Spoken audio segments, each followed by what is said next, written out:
Hello. As you can see, completely new setup today. Yeah, another reading stream today, and also a morning stream. So, I won't be offended if nobody shows up. Yeah, I want to do something different. I mentioned last week that I really wanted to read The Society of the Spectacle by Guy Debord. I think is how you say it. I don't know. It's not Guy. I know that. So, and the translation is done by Ron Adams.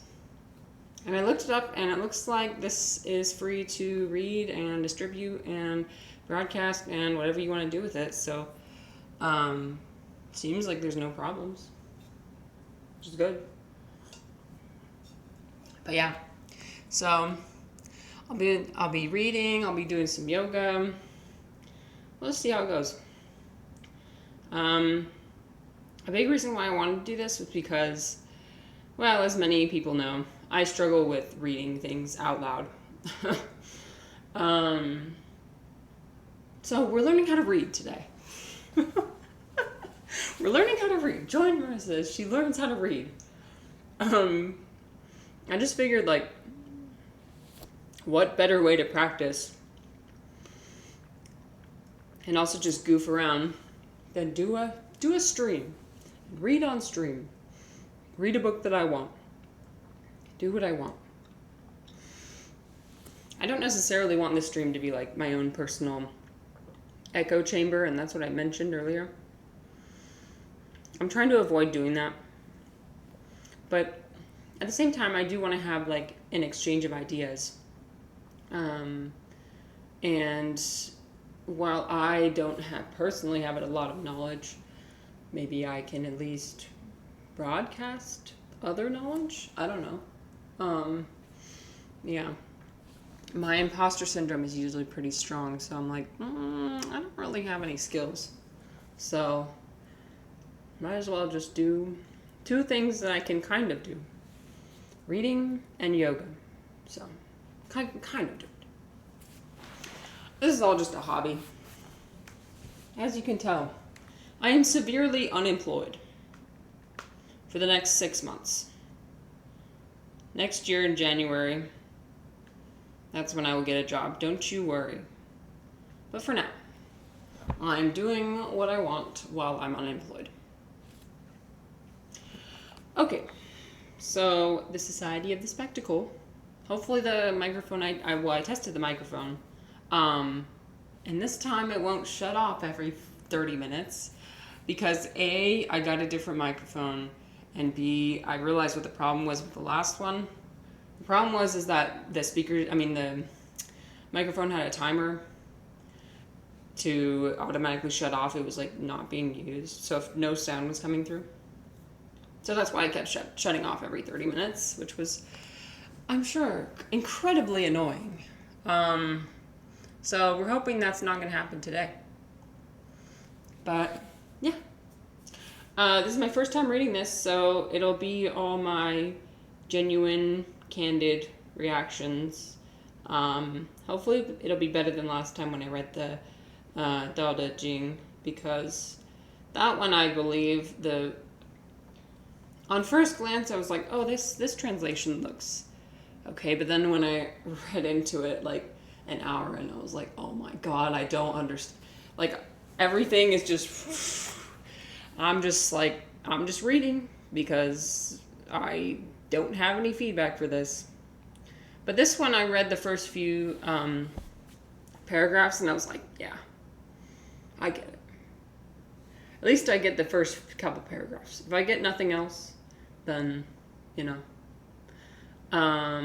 this kind of summarizes, like, my mood recently, because I've been thinking a lot about, like, parasocial relationships, late stage capitalism, all that wonderful stuff. And so I'm hoping this book will give me some insights into how do we deal with that. I guess I could give some context for the book. So here it is. So the Society of the Spectacle. So the person who wrote it is a Marxist. Not saying that I myself am one. I'm just sharing ideas. That's it.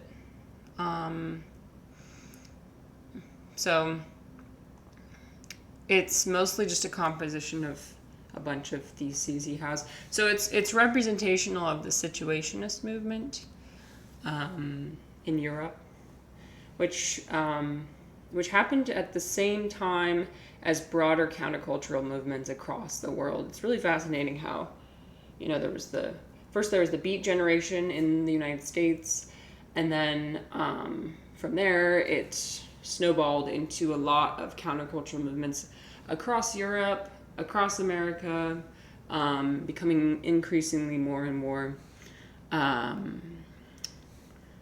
engaging. Started out as just like groups of people disengaging from society and like not wanting to participate at all, and then eventually evolved into expressions of violence. But this is mostly a movement that has to do with like art, self-expression, criticism of advanced capitalism. So yeah, that's probably enough context, right? I'm sure it's fine. Okay, I'm turning this off now. Okay, without further ado, and then I think what I'm going to do is I'm going to read it, and then every once in a while I'm going to take a break just to like stretch. Because I don't like sitting down at my desk for 4 hours at a time. I like being able to move. So that's what we got going on here. I'm not a yoga instructor. I am not a yoga instructor by any means. I am just moving around. Okay, so here's the preface. The Society of the Spectacle was first published in November 1967 in Paris. The 1968 unrest made it famous. The book, of which I have never changed a single word, was republished in 1971 after the publisher's assassination. Ooh. A series of reprints. Is this useful? Okay. Such a critical theory does not have to be changed as long as the general conditions of this period of history have not been destroyed. Oh, okay. So what's being said in this book can apply to today as long as there's certain conditions that are still being met, which I agree. I think they are. Because a lot of it talks about like late stage capitalism, which we're still experiencing. Okay. The continued development of this period has only verified and illustrated the theory of the spectacle, whose presentation, reiterated here, can also be considered historical in a more limited sense. It testifies to what the most extreme position was at the time of the quarrels of 1968, and therefore to the knowledge that was already possible to know in 1968. Okay, scrolling through here because it doesn't seem too useful.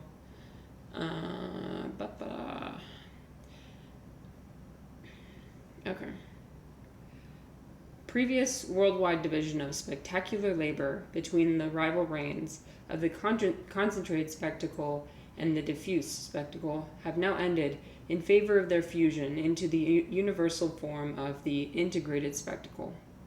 This fusion can be summarized summarily. Summarized summarily, okay. Weird. By correcting Thesis 105, which, touching on what happened before 1967, still distinguished the earlier forms according to some opposing practices. The great schism of class power having ended in reconciliation, it must be said that the unified practice of the integrated spectacle today has economically transformed the world, at the same time that it has used police methods to transform perceptions. Only because this merger had already occurred in the economic and political realms of the entire world, could the world finally proclaim itself officially unified. It is also because of this situation that the universally separated power has reached such a predicament that this world needed to be reunited as soon as possible to function as one block in the same consensual organization of the single global market, falsified and guaranteed by the spectacle. In the end, it will not be unified. The totalitarian bureaucracy, that dominant substitute class for the market economy, had never believed much in this destiny. It knew itself to be an underdeveloped form of dominant class, and it wanted to be better. Thesis 58 had long established the following axiom. As the spectacle is founded upon an economy of abundance, the fruits of that economy tend to dominate the spectacular market within its sphere of influence. It is this desire to modernize and unify the spectacle, combined with all other efforts to simplify society, that in 1989 led the Russian bureaucracy to suddenly convert itself as one body to the present ideology of democracy, that is, to the dictatorial freedom of the market, tempered by the recognition of the rights of homo spectator. No one in the West had ever commented on the meaning and consequences of such an extraordinary media event. The progress of spectacular technology demonstrates this. Only the occurrence of a minor geologic tremor has been registered in the media. The phenomenon was dated, and it seemed to be sufficiently well understood by simply repeating the very simple slogan, "The fall of the Berlin Wall," which was just as indisputable as all other symbols of democracy. In 1991, the first effects of modernization appeared with the complete collapse of Russia. There it is expressed, even more clearly than in the West, the disastrous result of the general development of the economy. The disorder reigning in the East is only one consequence of that development. Everywhere the same dreadful question will be asked, the one that has haunted the world for 2 centuries. How can we make the poor work when illusion has disappointed and when the force has been defeated? Well, this should be really interesting. Thesis 111, which recognized the first symptoms of a Russian decline, the final explosion of which we have already seen, and envisioned the forthcoming disappearance of a world society, which, as we can say now, will be erased from the computer's memory, formulated the following strategic judgment, the correctness of which should become obvious. In the final analysis, the collapse and failure of global alliances founded on bureaucratic mystification is an unfavorable aspect to the development of capitalist society. This book should be read considering that it was knowingly written with the intention of damaging this spectacular society. It never said anything outrageous. Okay, so that was the foreword. And now, the actual verses. I think the verses themselves will be a little bit more clear than the foreword, just so you know. Okay. 1. Separation perfected. So now there's a quote. But certainly for the present age, which prefers the sign to the thing signified, the copy to the original, representation to reality, the appearance to the essence. Illusion only is sacred, truth profane. Nay, sacredness is held to be enhanced in proportion as truth decreases and illusion increases, so that the highest degree of illusion comes to the highest degree of sacredness. That's an excerpt from The Essence of Christianity. Okay. Verse 1. In post-industrial societies, where mass production and media predominate, life is presented as an immense accumulation of spectacles. Everything that was directly experienced has been replaced with its representation in the form of images.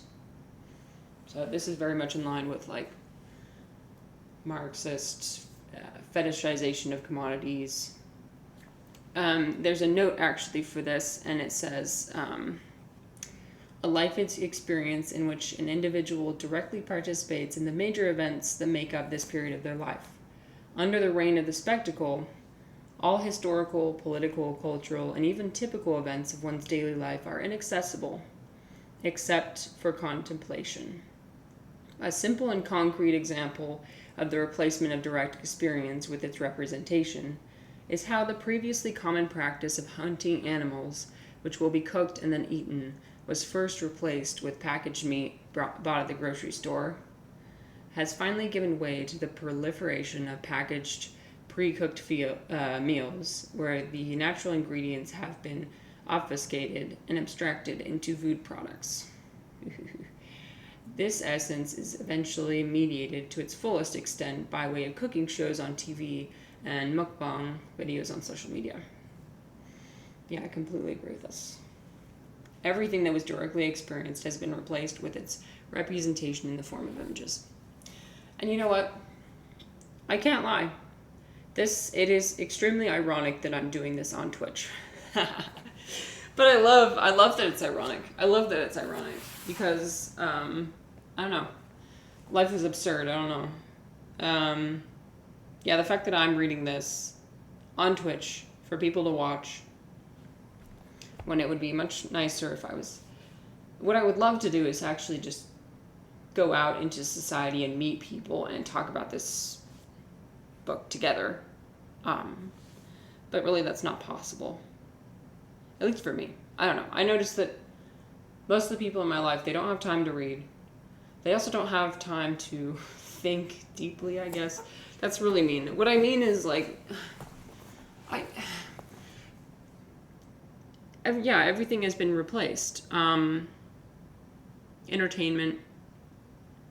It's been replaced with this abstract idea of what it was, but no longer is. And why would you want to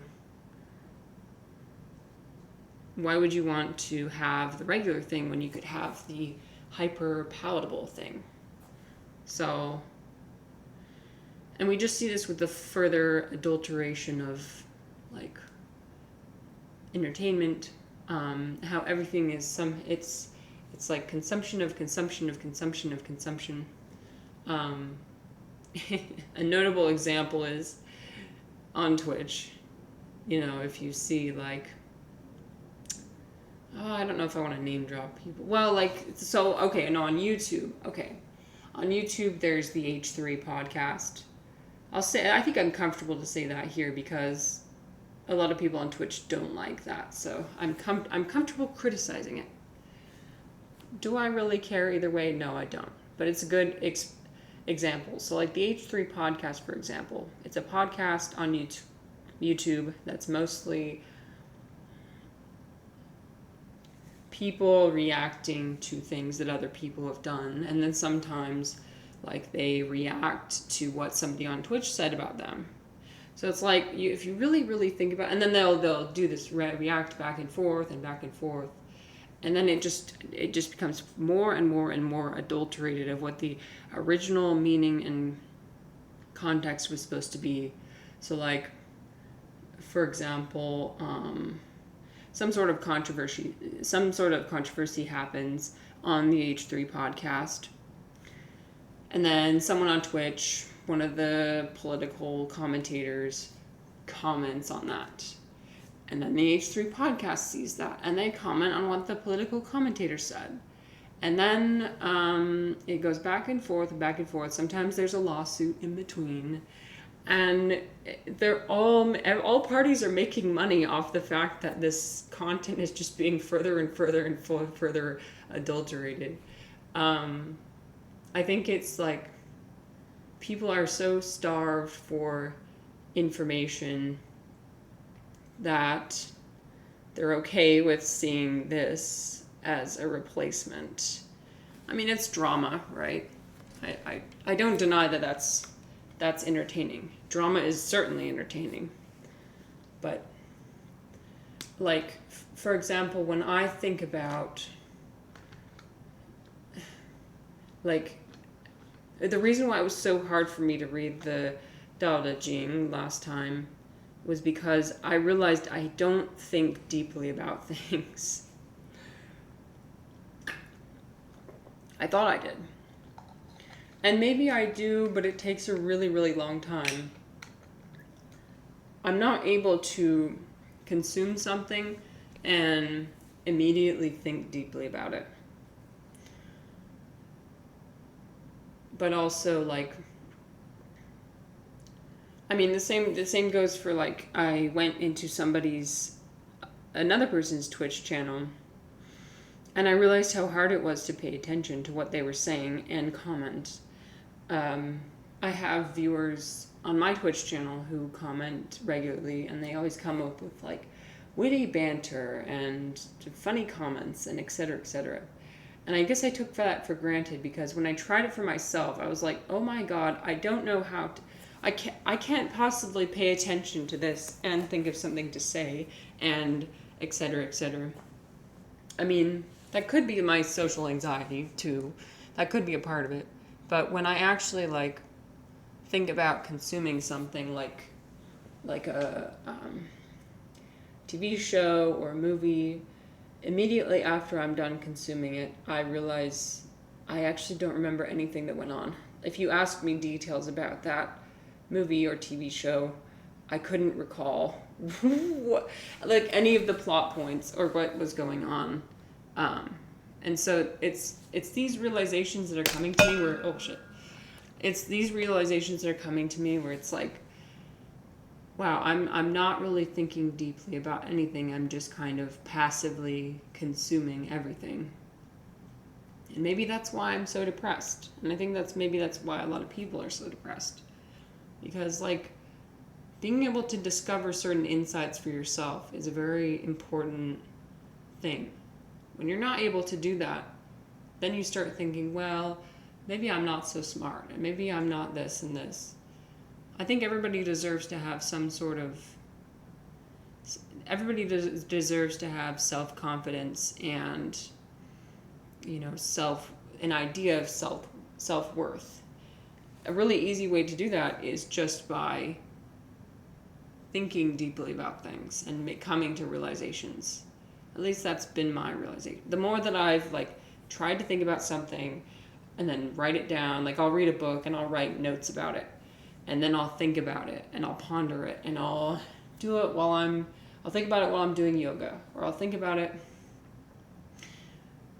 The harder I think about something and then actually relate it to what is going on in my life, the more amazed, I guess, by the information. It's like how I was talking about the other day, where I was talking to my friend about math, of all things, which very boring. But initially I thought it was very boring. I mean, throughout high school and college, when I took all my math courses, it was just kind of a thing to do. But then just the other day, I started thinking deeply about math and conceptualizing it and oh yes, dividing it. This sounds so stupid, but it was not stupid to me. It was what is division? What does that mean? What are these concepts? What does it mean to have 5 things? What does it mean to have a decimal point? What does it mean to... And then we talked about this guy who tried to conceptualize infinity through his own equation, and he came to the conclusion that the summation of all positive integers equals -1/12. And we talked about how absurd that was. But it was at that moment that I realized, up until then, I had never even thought about math in that way, where I was making connections and thinking critically about it. I know in school they try and teach us to do critical thinking, but I guess I never understood what that meant until now, which shows the wonder of the U.S. education system. The absolute joy of the U.S. education system. Yeah, it's... Well, at least I'm realizing it now, I guess. Once you do that, it's hard to go back.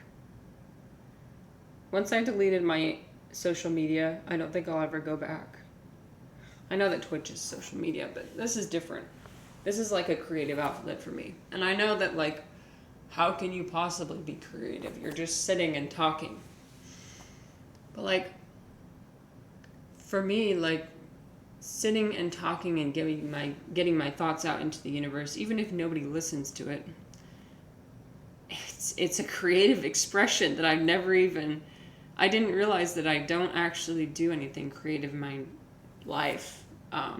And so now that I'm even doing this tiny little expression of creative energy, suddenly it's making my life so much better. So, anyways, that was a long tangent. But as you can see, I'm going to read this and I'm probably going to understand a lot of it. Okay. Verse 2. Whereas directly lived experience is a continuum of emotion and sensation, the representational life is a stream of images detached from their living context. Bro, this is literally what I was talking about. Like, if you're not thinking deeply about something, it's just like a stream of images. It's just a stream of thoughts that don't connect to anything. You're not making connections to your own personal way of living. You're not like, and that's what's important for understanding knowledge, is making connections to your own life. Otherwise, it just kind of, everything just flows in one ear and flows out the other, which is what this is talking about. The original context of this directly lived experience cannot be reestablished. Living a representational life has a completely separate but unified experience unto itself that exists purely in thought. As reality is increasingly represented as images to be experienced by sight alone, eventually a completely separate pseudo-world of images emerges, where the actual reality is only represented, but never actually experienced, merely performed and eventually simulated. The horizon of this representational reality is one in which individuals merely witness an image of the world in fully autonomous, non-lived lives. Damn. Wow.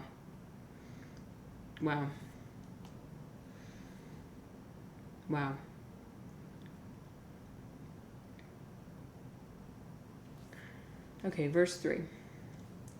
The spectacle presents itself as a universal way to provide representation of directly lived reality, the so-called official language of generalized separation. Additionally, it is a separate part of society that establishes common ground between cultures and focuses all attention upon its spectacular images of representational reality. The stream of images provides individuals with common points of discussion and pseudo-connection. This is what I was talking about the other day, about how when you're forming these parasocial relationships with, like maybe you really like a band, or you like a specific artist, or you like, and you're forming relationships with people just based on that band, that product. You're forming relationships based on a product. That is a pseudo connection. You're not actually connecting with the real person. You're connecting with the idea of a person, if that makes sense. Because I feel like a lot of the times what makes relationships fail is failing to understand that humans evolve and change over time. They just expect this idea of the person that they met to be the same through all their iterations of life, even though the person themselves might themselves change. So like you might change over time, but then you, hi sweetie, you might change over time, but then not expect the other person to change. Expect them to just be the idea of a person, which is someone who doesn't change. So, like in the past, when I've built relationships on commodities, on like shared love of a band, or shared love of a piece of art or something, it is a pseudo connection. Because if you were to mention something negative about that commodity, then, like in the case of me, all my friends just dropped me. That's because it was a pseudo connection. They were attached to the idea of me. I was attached to the idea of them. And then when we both proved to each other that we were not, in fact, ideas of people, but actual people, there was a disconnect. And so it was traumatic, but important.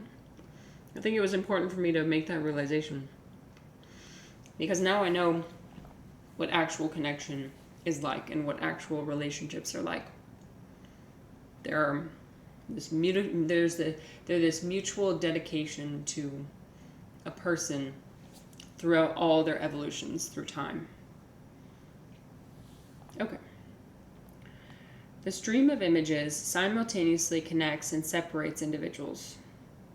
The spectacle connects individuals to itself when oriented around the same topics, and atomizes individuals into niche interest groups of one, where they become alienated from all those around them, trapped within an isolated pseudo-reality of personalized information. I cannot believe he was saying this at this time. What was it, 1960-something? He's saying it, I mean, this is exactly what's happening.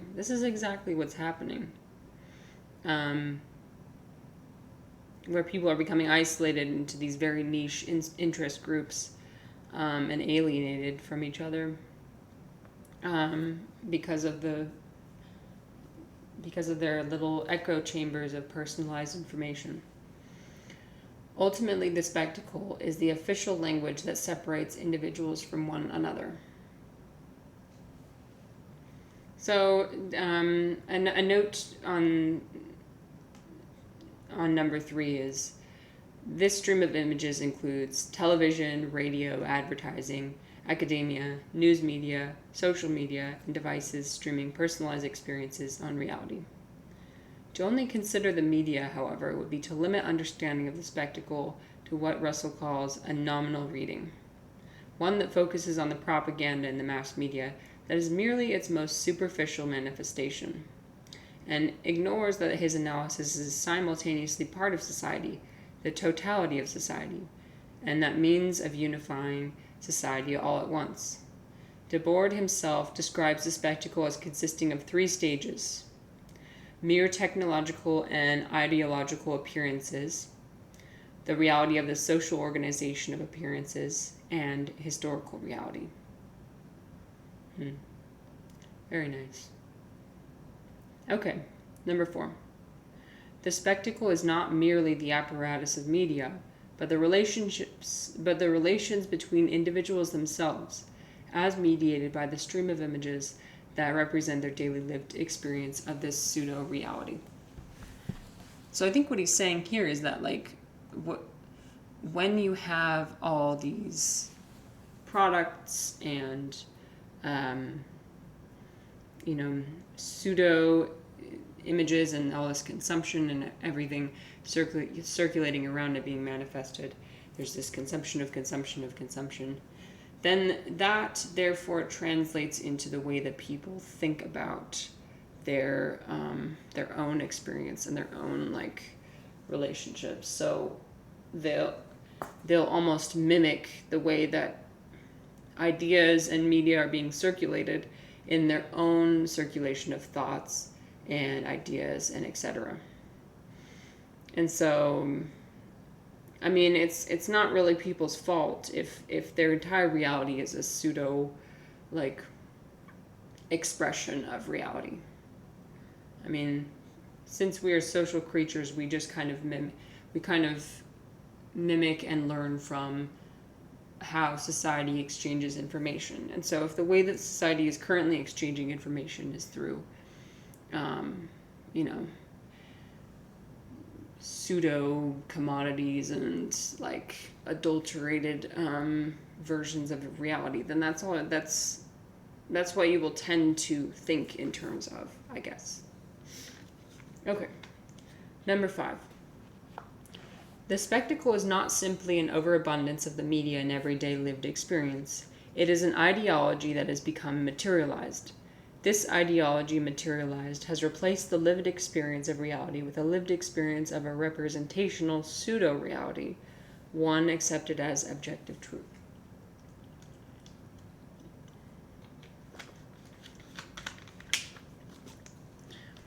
Wow. This is so good. Yeah, I really enjoy this.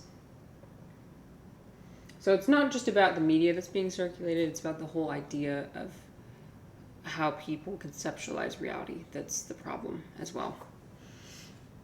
I've got my 5 beverages here, by the way.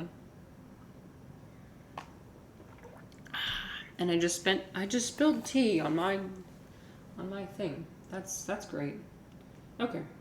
Let me go get a towel really quick. I'm gonna wipe this off. I'll be right back.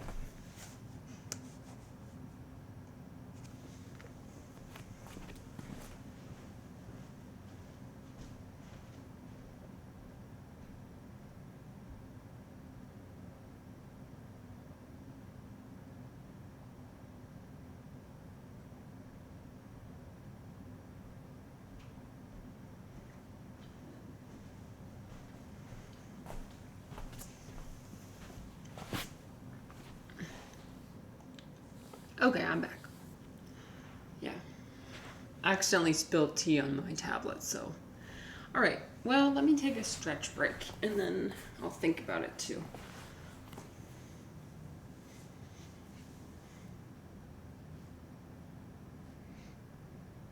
It seems like everything that I'm reading so far is very, makes a lot of sense. It almost feels like it was written today, when in reality it was written over 50 years ago. Well, I think that history kind of repeats itself, so but also I think that things just get more and more compounded over time. So the things that he's saying haven't really changed. They've just become worse and worse and worse over time and become more and more obvious in how they're manifest. So I think that he's really good in conceptualizing, intuitively knowing what's happening without, when he was saying these things. I mean, there were a lot of other people circulating these ideas, but I don't think it was as obvious then as it is now. I'm sure because I'm reading this now, it would make sense to a lot of people about how it, that what he's saying is true. Just because it's very much manifest in social media and the adulteration of media and et cetera, et cetera. So, okay. Number 5. The spectacle is not simply I already read that one. The spectacle is both the product and producer of the contemporary form of reality. It is not a supplement to or decoration of reality, but the very heart of pseudo-reality. It comes in many forms: entertainment, academic discourse, education, news, advertisements, politics, dissent, and even common sense. It is the hegemonic social culture, a model for the prevailing way of life. The spectacle self-validates its continued existence with the continual affirmation of its mode of production.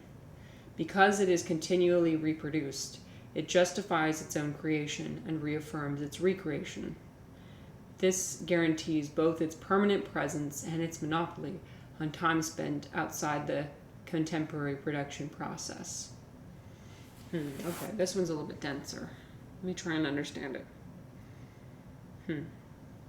Well, the note says, the complete quotation reads, "Religion is the sigh of the oppressed, the heart of a heartless world, the spirit of spiritless conditions. It is the heart of the unrealism of real society." He uses different words to describe a fake reality, but the translator chose pseudo-reality. So, 7. Social relationships are categorized into real social practice or an image of social practice.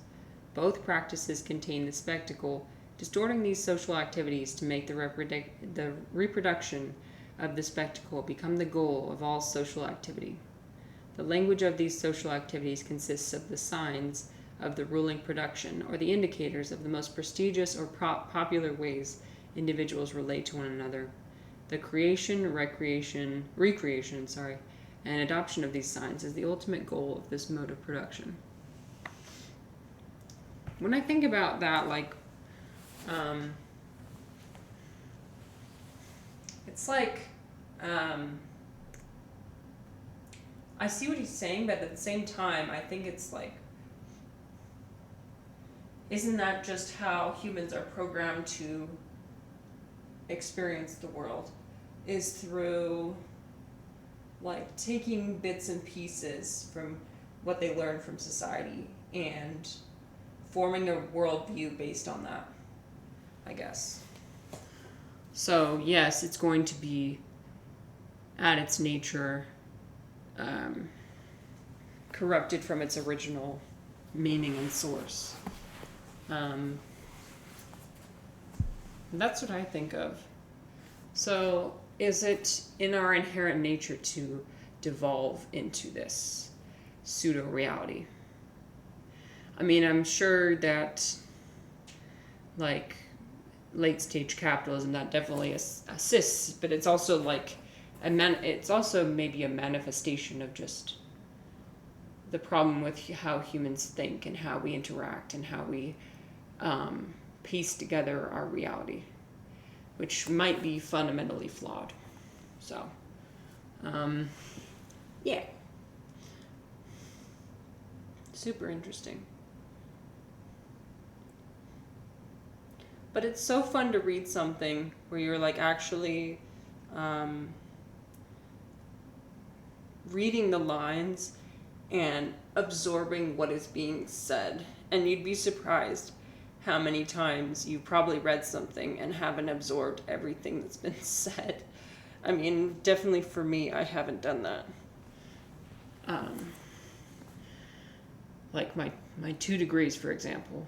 Like my bachelor's degree and my master's degree, like both of those, I think the entire experience for me was just like trying to get through and not actually understand what was being discussed or learned about, but instead just absorbing enough information to get me to pass whatever tests were needed or to get me to get my degree. It was in many ways like a very efficient practice, which was what I was doing, trying to be as efficient as possible. But when the problem is when you try to be and that's another issue with our society today, is that we're trying to be as efficient as humanly possible, get the information as quickly and digestibly as humanly possible. When you do that, you efficiently remember the information for a short time, but when you have to recall it later on, it's not as... Oh, Melly, hello, welcome in. I'm reading the Society of the Spectacle. It's a book about basically like late stage capitalism, so a lot of interesting ideas in here. Yeah. Did you come for the yoga tag or different tag? I mean, oh really? Oh cool. Nice. Writing and reading tag. That's cool. Yeah, what I'm doing here is I'm kind of reading and discussing this book. This is the first time I've been in the writing and reading tag, so hopefully I tagged it correctly. But this book is basically talking about how, like, over time our society gets more and more interested in the idea of things instead of the actual real thing that is in front of you, like actual reality. So, like, if you the first verse that I read earlier was kind of a very it was like a summary of what it is. So, in post-industrial societies where mass production and media predominate, life is presented as an immense accumulation of spectacles. Everything that was directly experienced has been replaced with its representation in the form of images. So I was just talking about how, like, different things like social media and just our overall way of thinking about things, and how, like, relationships built on products, like commodities. So if you build a relationship with, like, a bunch of friends because you love this one band or something, it's almost like a pseudo connection in a way. You're making friends with the idea of a person, but not an actual person that, like, evolves and changes over time. What kind of books do you like to, or what do you write about?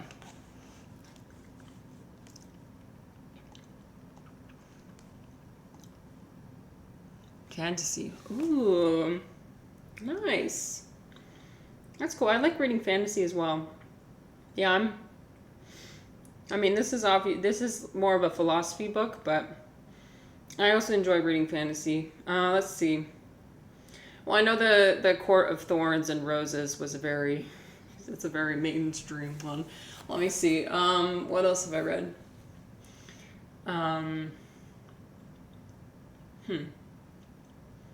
I actually do need some more recommendations, to be fair.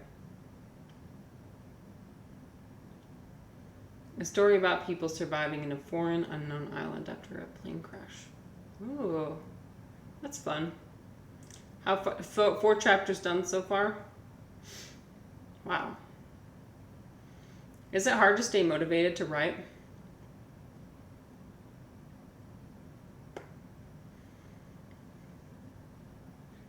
Yeah. Yeah, I actually thought about writing, like, a fantasy book myself as well, but my problem is that I'll get the idea of everything and I'll be like, oh, here's how the world is developed, and here are all these different races of who's going to exist in the world, and I map it all out. But then when it comes time to actually, like, write sentences, I'm like, like, oh, I see.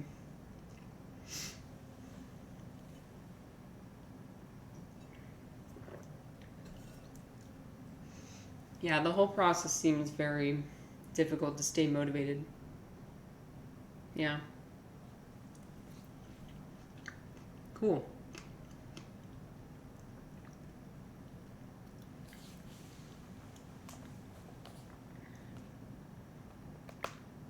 Does it have any sort of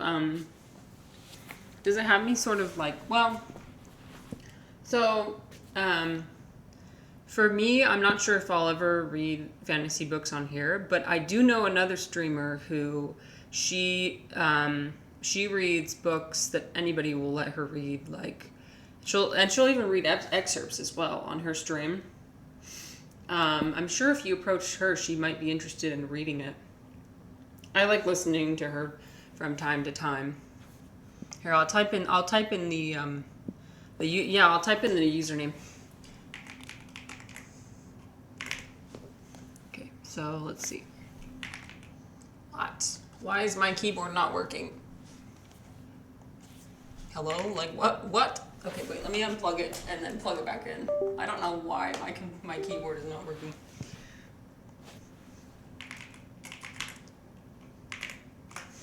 Okay, so it's Bad Cat 42. Yeah. Well, and she reads a lot of, like, romance books too, but she also reads fantasy books too. I think even if your book doesn't have any romance elements, she'd still be willing to look at it. But she's mostly interested in reading, like, anything that's not copyrighted, you know? So, like, if an author gives her permission to read a book, like, I'm sure she's got, like, a list. She's got a list. So I think if you go to her profile, you can, like, recommend a book, or you can contact her or something. But yeah, I hope she helps you out with what you're looking for. Because me personally, like, I'm not really a writer. I mean, I write sometimes, but she's an actual writer who would be able to like maybe like give you feedback or like so.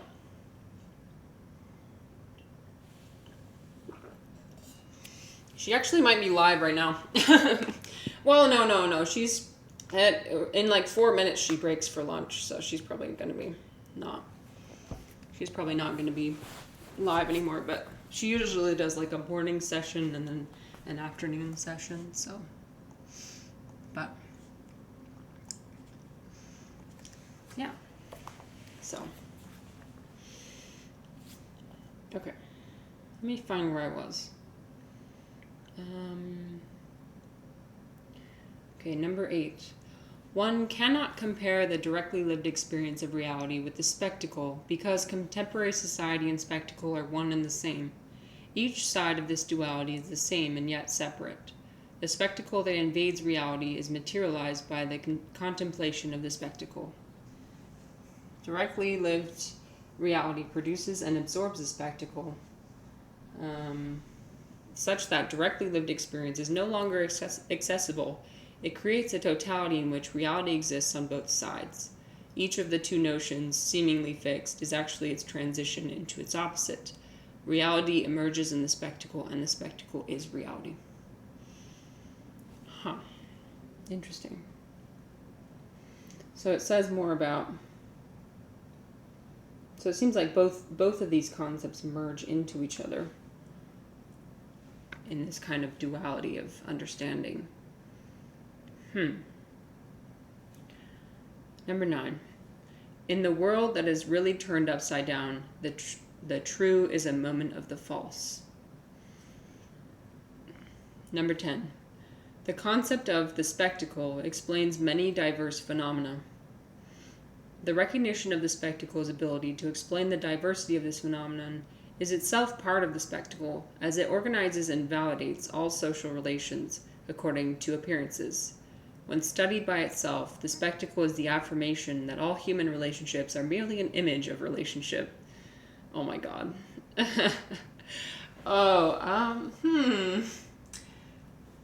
Interesting.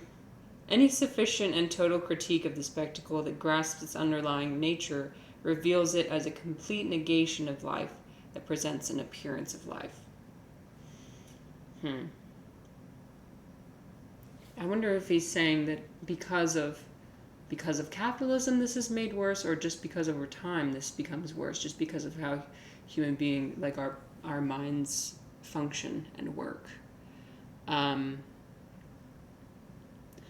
I think it is like a fundamental characteristic of human minds, because like we are very limited by how we can actually understand reality through our senses and through our thoughts and perceptions and emotions. We just get a piece.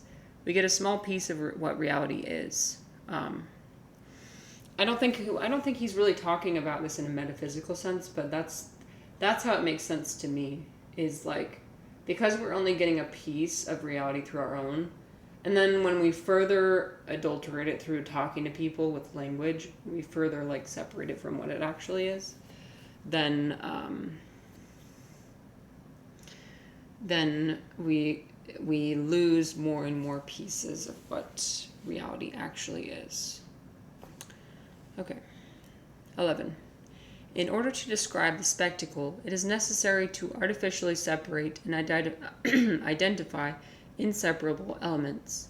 When analyzing the spectacle, it is necessary to use the language of the spectacle, in that we continue to operate within the methodological terrain of the society that is expressed by the spectacle. The spectacle is both the zeitgeist and the ultimate goal of this contemporary arrangement of social life. The spectacle is the historical period in which we are caught. So it's a moment of history is what he's talking about. The spectacle presents itself as always positive, indisputable, and inaccessible. Because it is always recreating and regenerating itself, and is beyond dispute, generally accepted as common sense. It says, nothing more than what appears is good, what is good appears. The passive acceptance it demands is already imposed by its one-way dialogue, a monopoly on the presentation of appearances, which presents reality as it is, as it must be. I think this goes into the idea of like subjective understanding of reality. Like when you try and understand things, like when you try to understand how reality works, it's like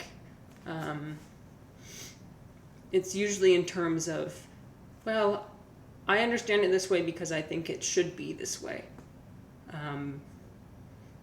And so everything you come to understand about reality is just because of what you... Because everything you think about reality, it has your own emotions and opinions attached. You can't unattach your opinions about how things work when you're thinking about it. So I think that's just like the fundamental nature of how people think about stuff, which is like attaching their own perceptions to it.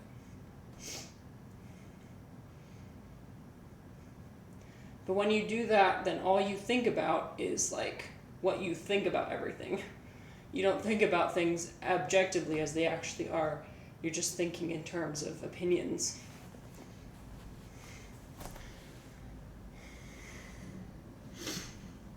So, okay.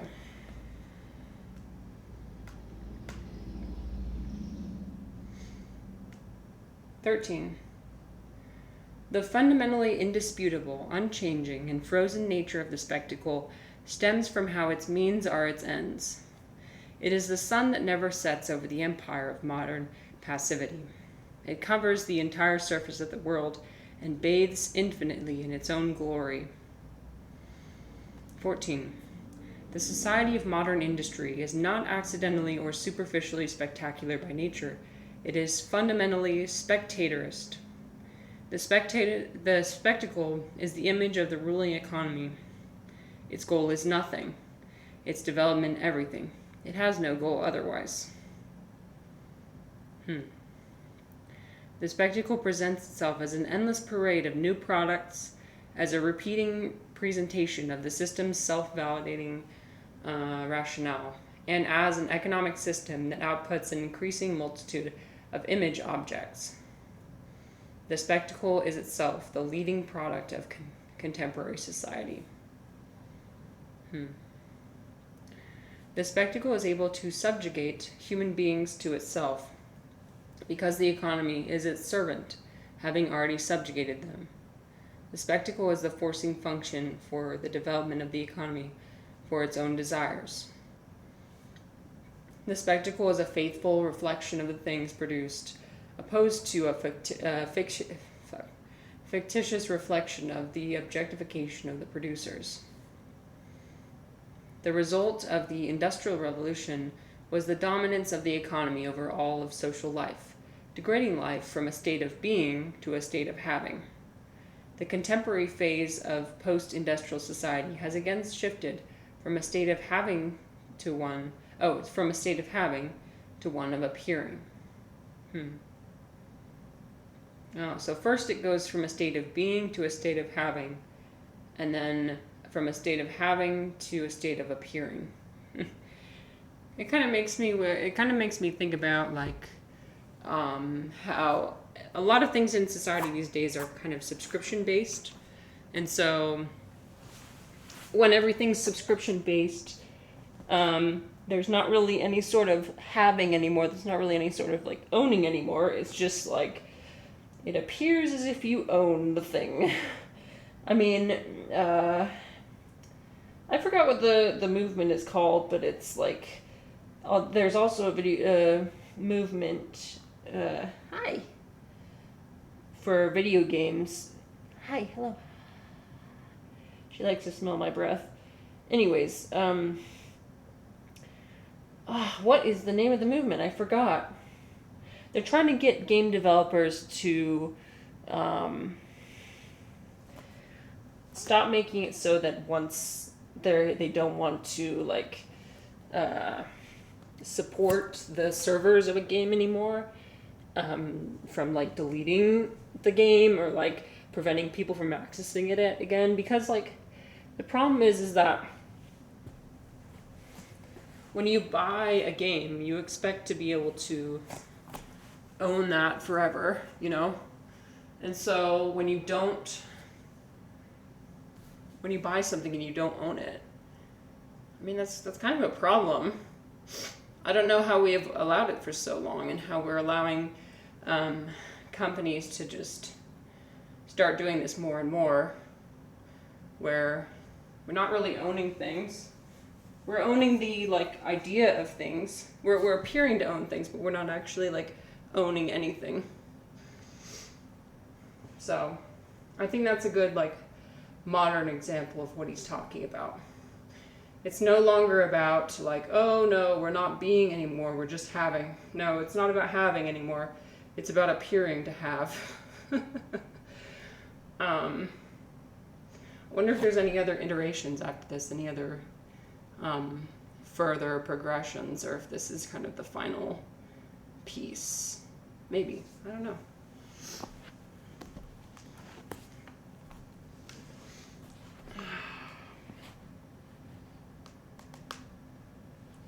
Okay. 18. When directly lived realities are replaced by a reality of representational images, the images become real and motivate new desires and hypnotic behaviors. Since the spectacle provides specific techniques of imagery to represent aspects of reality, directly lived reality can no longer be understood, appreciated, or even grasped. These images correspond to the human sense of sight, being the most general way for the spectacle to represent reality. The spectacle cannot be found by looking for it, nor even by listening for it. The spectacle escapes projects to evade it. Whether there is an independent representation, the spectacle is reconstituted. Oh, I like this stretch because it's good for your, what is it called? Like your T-band. It's like right along this muscle right here. And if you've never stretched it before, it feels really intense the first time you stretched it. But, okay. 19. The spectacle is built upon the methodological traditions of Western philosophy, one that analyzes reality in the limited terms of our sense of vision and the continual development of this observational-based form of rationality. Therefore, the spectacle inherits the weakness of those philosophical frameworks. As such, the spectacle transforms directly lived reality into the mere observation of reality, its image as a substitute for reality. The experience of directly lived reality has been degraded to a life of speculation. Well, this is what I'm worried about, right? I'm worried that as I consume, the more I consume, and the less I consume deeply, the more I consume superficially, that does turn me into a spectator. We're like, here, I'm going to adjust this actually. There we go. Maybe that's better. So I can actually reach my long-ass legs back there.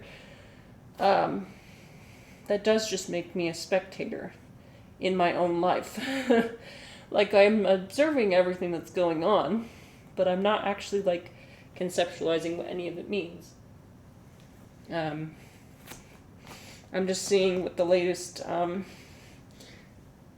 don't know, Netflix documentary is, or the latest Instagram post, or the latest Twitch stream.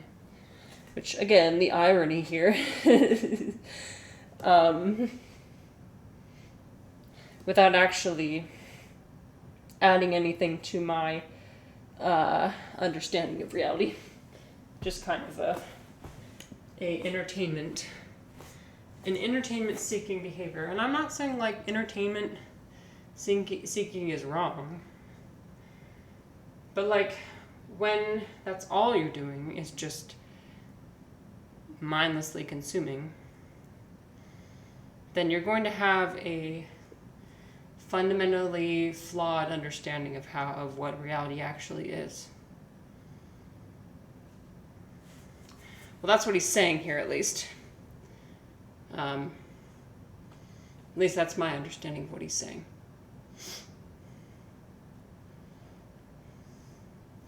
This one's not very good for your knees. If you have bad knees, then don't do this one.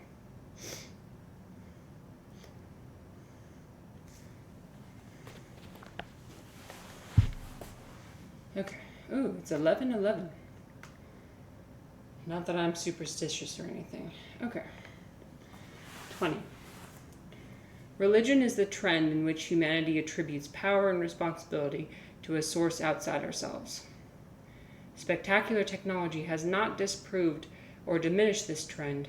It only roots the source of power as centered upon Earth, recreating the misattribution of power to technology, such that even the most basic acts of daily life become abstract and alienated from a directly lived reality.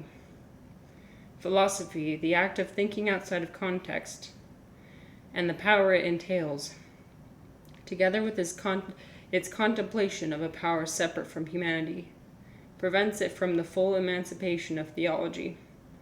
The development of the spectacle does not project a false paradise onto the heavens, instead offering the denial of life on earth, a false material reality within ourselves, but too sacred to participate or directly access.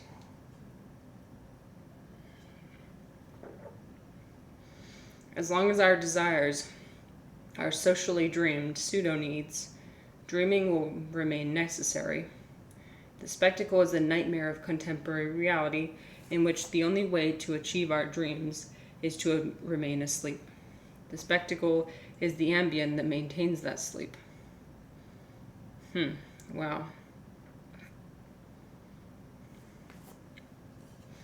The nightmare of contemporary reality in which the only way to achieve our dreams is to remain asleep. So I think that's just talking about some, like, the self-fulfilling aspect of it, where it convinces us that the only way for us to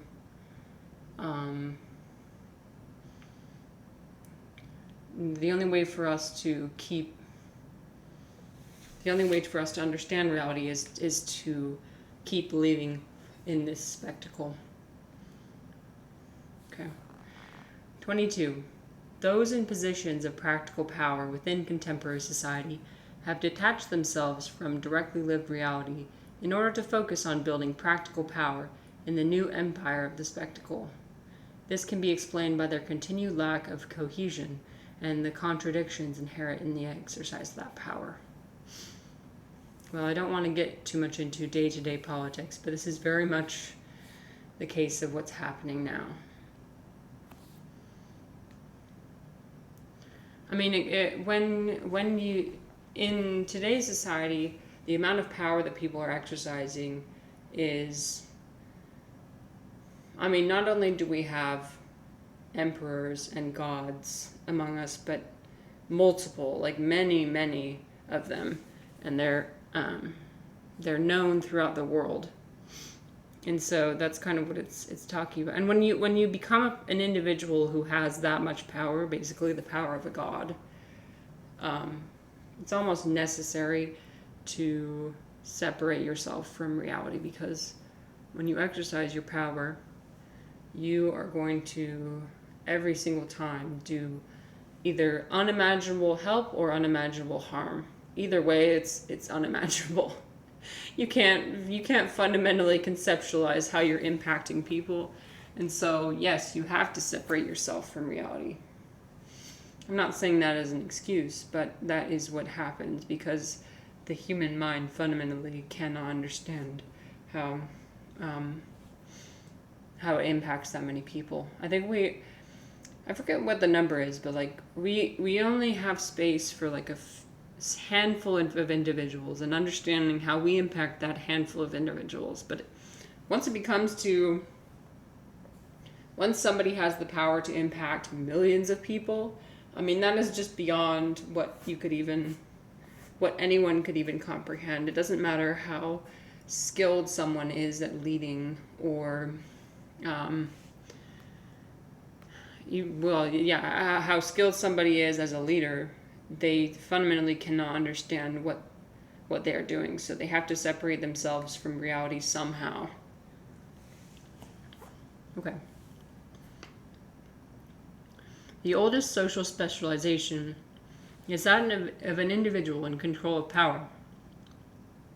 This specialization is at the root of the spectacle and acts as the representative and decision maker for all other activities in society. It has banned all other acts of expression unless it is presented by the spectacle. The most modern specialization is simultaneously the most ancient.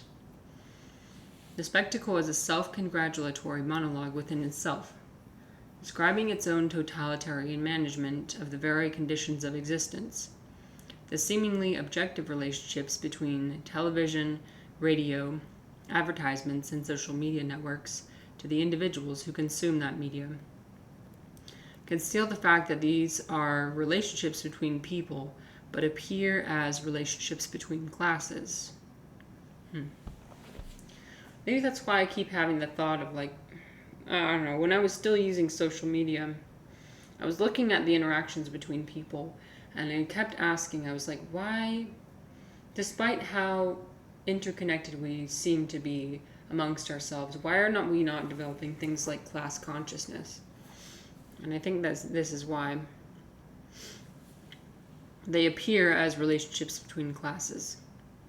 Humanity continually destroys our irrational yet actually existing relationships and replaces them with a synthetic copy, a poor model built upon the same deadly irrationalities as before. The spectacle is not a natural or inevitable result of technological determinism. On the contrary, the spectacle is a configuration of society that develops technology for its own sake. Limiting the consideration of the spectacle to its most apparent and superficial manifestation of the mass media, it would seem to be imposed upon society as a mere technical apparatus. It must be understood that this apparatus is not neutral, and that its development has progressed with respect to the demands of the spectacle. If the social relationships of contemporary times can only be facilitated by the mediation of instantaneous communication technologies, then the administration of these technologies becomes a form of power. As such, this communication is a unilateral one-way dialogue. The continual consolidation and accumulation of these technologies results in the accumulation of this power. The control of communication is a one-way dialogue to the passive consumer, reflects the division of social labor between the state and the passive citizen. These divisions are the primary tools of class domination and provide the model for a continuous separation of all social relationships.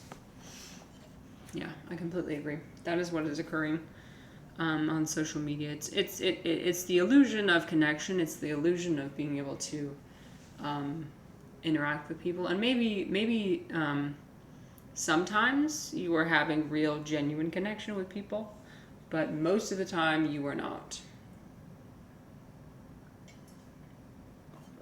Most of the time, you are just acting as a commodity or as just a consumer, as a pair of eyes. A pair of eyes to be shown advertisements. Yeah.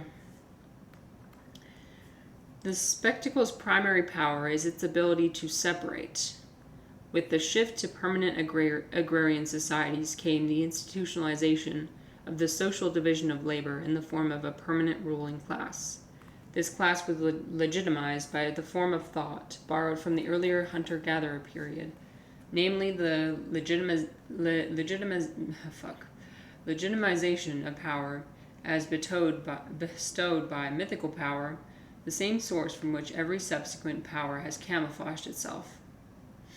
Religion justifies the power of those in the ruling class as sacred, and excuses their failures by corresponding them to the ontological order of the heavens. In this sense, all power bestowed by a social division of labor has been spectacular. The adherence to a belief in this separate and frozen ruling class was largely due to a general lack of regular, actual daily participation in social activity. Contrary to the frozen order bestowed by the heavens, the spectacle promotes a subset of real social activity, creating a false opposition between that which is socially possible against that which is socially permitted. The spectacle maintains an unconsciousness about the real changes to the conditions of daily life. The spectacle is self-perpetuating. It makes its own rules. It is the contemporary pseudo-god. The spectacle makes no secrets about what it is, namely a hierarchical power developing for its own sake. The spectacle drives the division of labor into smaller, more specialized, and efficient tasks until these tasks can be automated by machines. Yep, that is exactly what's happening. That is exactly what's happening. When you're working for an organization and you barely understand what it is you're doing because what you're doing is so abstract, the work is important and mysterious. No, but like, when the work is important and mysterious, if you're able to think about your job in that way, then you need to be really concerned because, I mean, it's no surprise that artificial intelligence, the instant that it can be used to replace you in your job, it will be. If all you do at your job is do this very specialized kind of, well, no, not specialized, but like this very robotic, almost monkey-like behavior, which is what I experienced from previous jobs that I had. I was sitting at my computer like, I think a monkey could do this actually. What am I doing here? How am I possibly contributing anything? I think I'm just a butt in a seat. I think I'm just like a number. When you're just kind of like a pawn being used. Hi. Hello. Good girl. This is my cat. You like reading with mommy? Yeah, you're a good girl, aren't you? If she doesn't get attention every 30 minutes, then she gets upset. But not too much, because eventually she'll bite me. If I pet her too much, then she'll start biting my hand. Why don't you just lay down right here? Just lay down with mommy. Yeah. That's a good idea, isn't it? Okay, you stay right there. Okay. The spectacle makes no secret about what it is, namely, a hierarchical power developing for its own sake. The spectacle drives the division of labor into smaller, more specialized, and efficient tasks until these tasks can be automated by machines. This increasing specialization creates the efficiencies required to sustain an ever-increasing global market. This specialization is so niche that workers cannot see the context or even the product of their labor, nor can they relate to other equally specialized workers who attend to similar tasks. When you get to the point of where you don't even understand what it is you're producing, that's a problem. Due to this alienation between worker and task, worker and worker, and also when you don't understand what your coworker is doing either, and worker to community, any and all shared sense of purpose are eliminated without a clear path to reunite either in solidarity or power. The more specialized you become in your job, the more isolated you become from your coworkers, from society, from the work you're doing. I mean, in my own personal experience, I've had a job before where it was like I was in this one very special, unique department in a clinic administration. My boss, nobody really knew what it was that specifically that we were doing. They were just like, oh, the work is important. The work is mysterious. The work is important. Like, good job. When you get into that place where nobody understands what you're doing and you also barely understand what you're doing, I don't know. It feels like you're just like on the stationary bike going nowhere. You're just kind of like it's like, why am I getting paid? Am I actually making anything? Am I actually making society better by being in this position? I don't know. I understand that people need to make money to survive, and a lot of people see it that way. But I'm trying to think about all the people out there who are in a job where that's all they are, is like this specialized, I don't know. I don't want to get too critical. Okay, 26.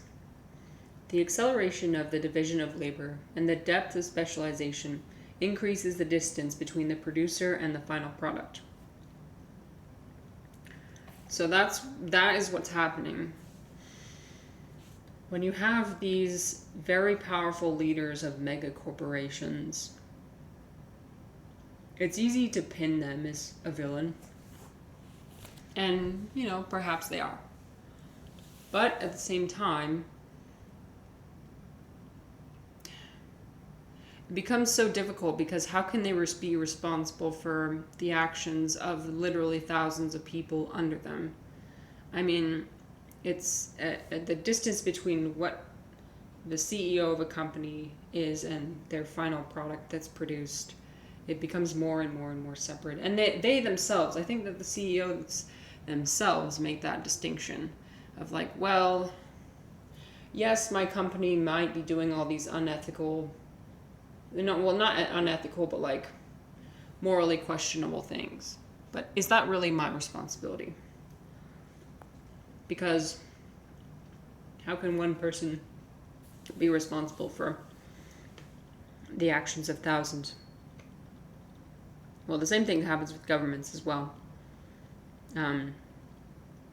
There's a disconnect between the leader of a government and like all the bureaucrats under him or her, them. Okay. This simultaneously reduces communication between producers and eliminates any sense of accomplishment for the final product. As production processes are specialized and aspects of the labor are outsourced to even deeper specialists, the organizer of labor continues to concentrate control over the entire production process. The abstract vision and control over the organization of all aspects of communication between vertical specialists becomes the only task of management. The measure and goal of the system of alienation is the proletarianization of the entire world. 27. The success of division of labor and automation becomes the primary goal. The production of the division of labor and automation is the ends. In what was previously associated with one's primary work, those whose jobs are on the leading edge of elimination by automation are finding this time associated with and replaced with inactivity.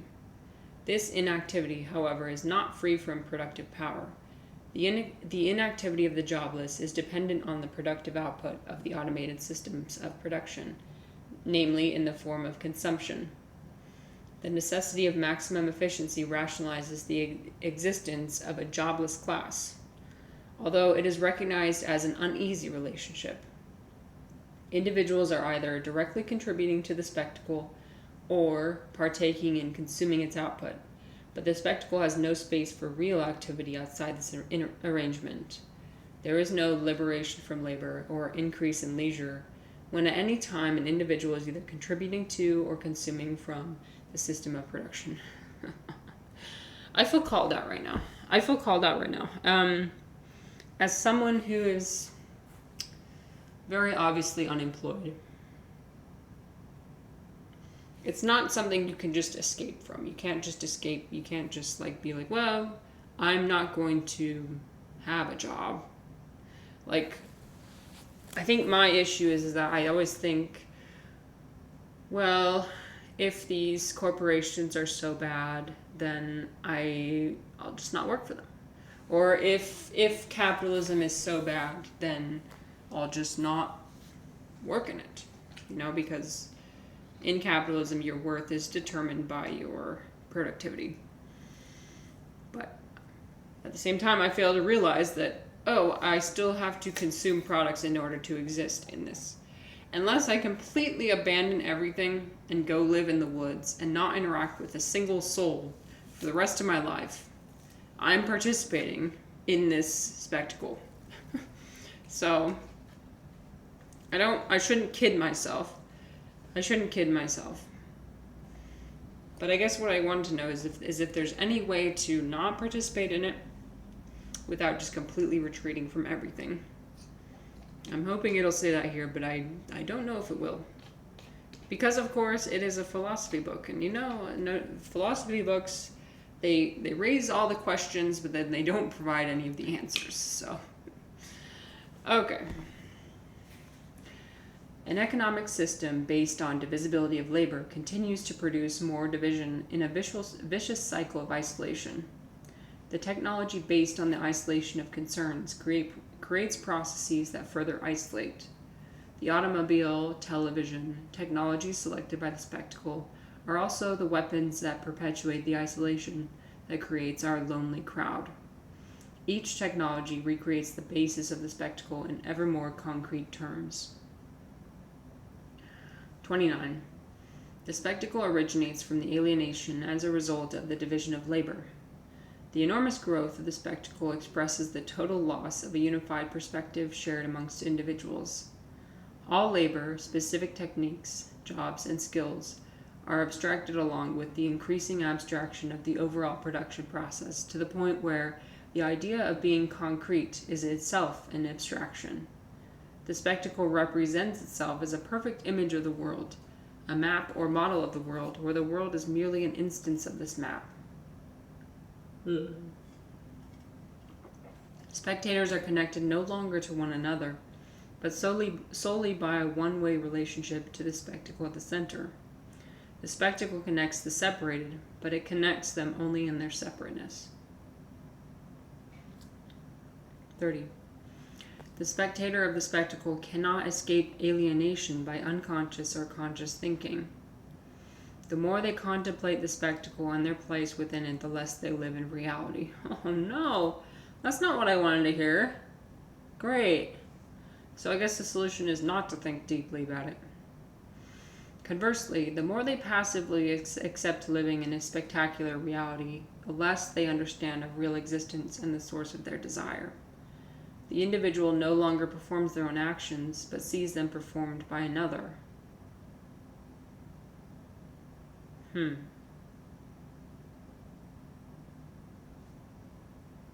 wonder if by that he means like a disassociation from oneself, because I've experienced that before. Actually, the more that I tend to create things, the more that I stream or whatever, the more I realize that I have no idea who I am. And I mean I as a being, as a collection of just all these, like, I've said before many times that I'm just a vessel. And the more I think about it, or the more I try and go through life, the more I realize how true that probably is. Okay.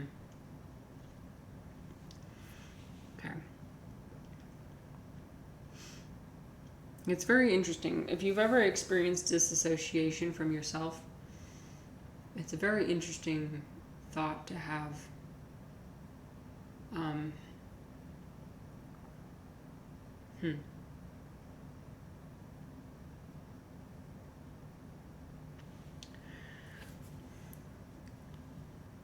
The individual no longer performs their own actions, but sees them performed by another. This is why the spectator no longer feels like they are participating directly in lived reality, and feels at home nowhere, as the spectacle is everywhere. The more you disassociate from yourself, the more you're going to feel like there's nowhere where you fit in this reality. I've experienced that before, for sure.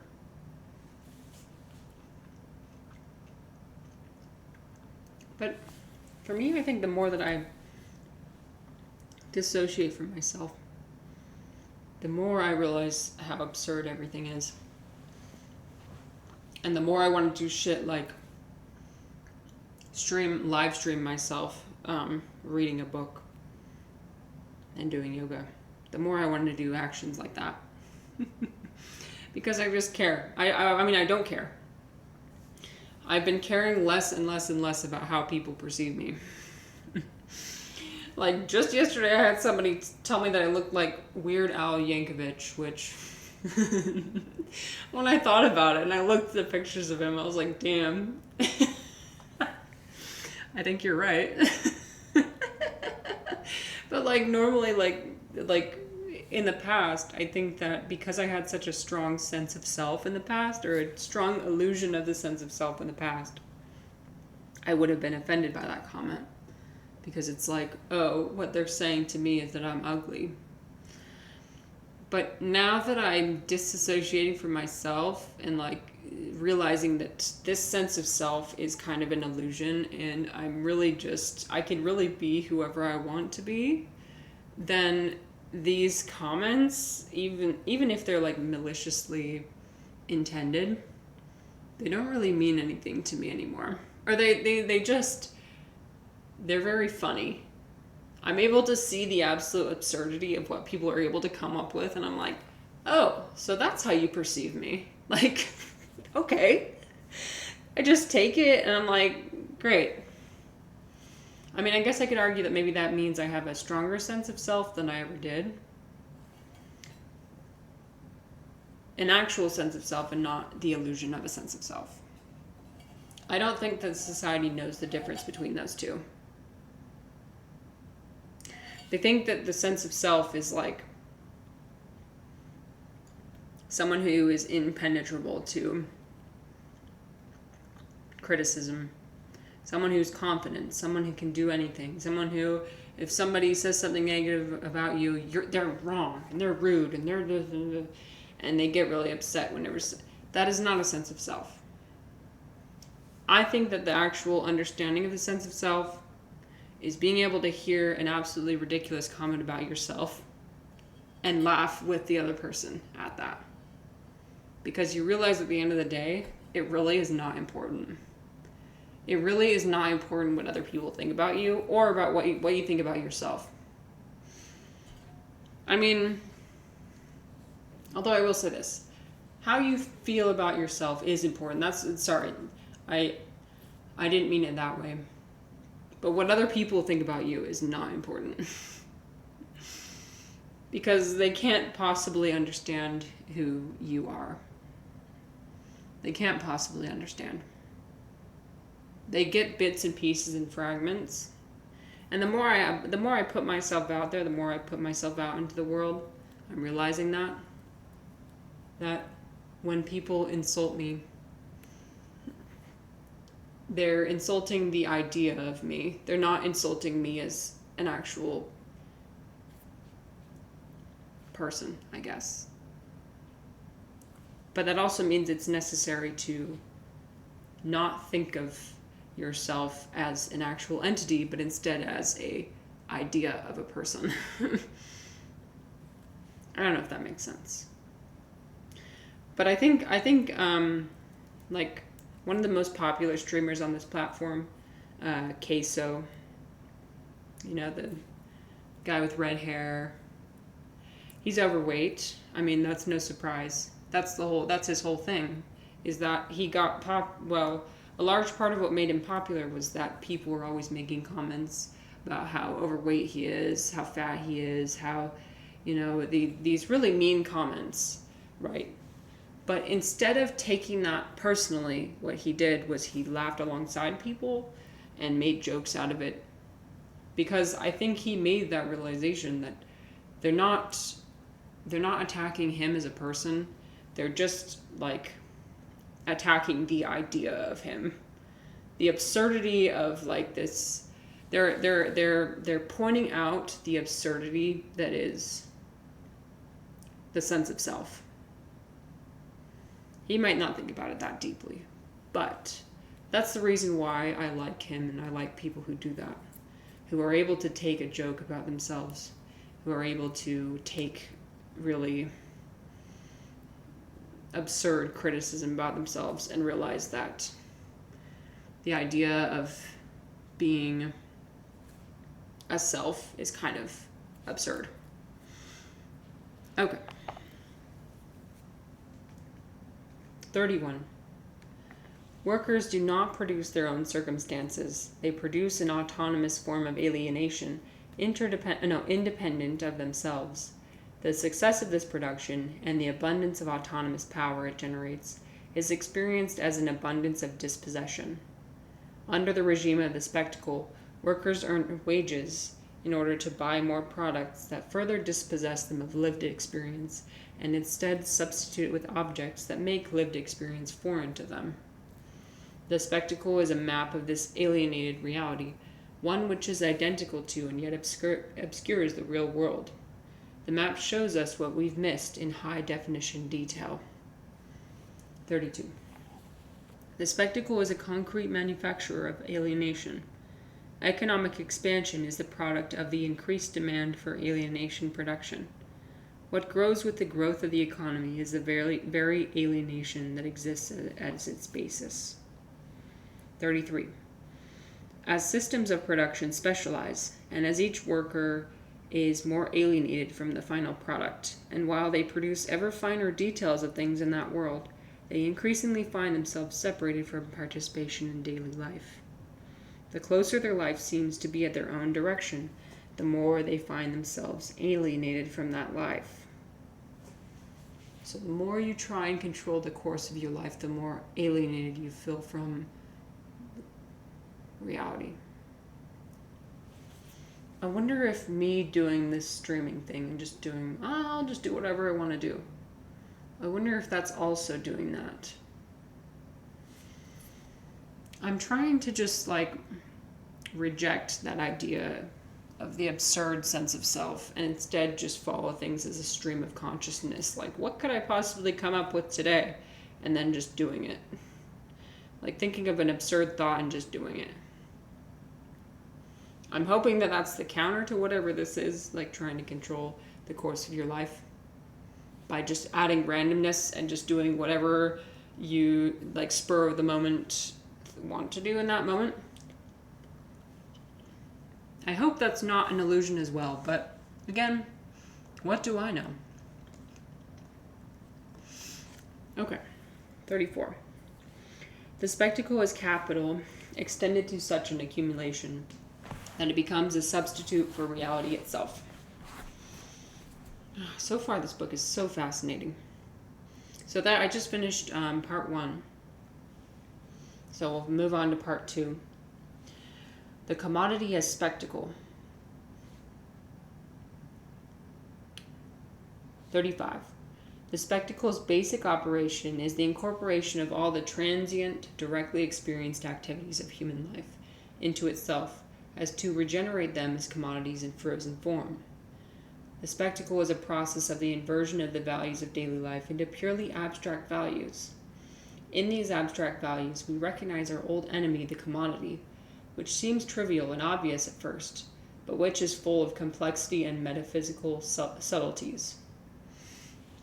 I think when I first started reading this, in the first few chapters, I was like, oh yes, this is only about commodities. This is about late stage capitalism. This is about materialism. This is about this.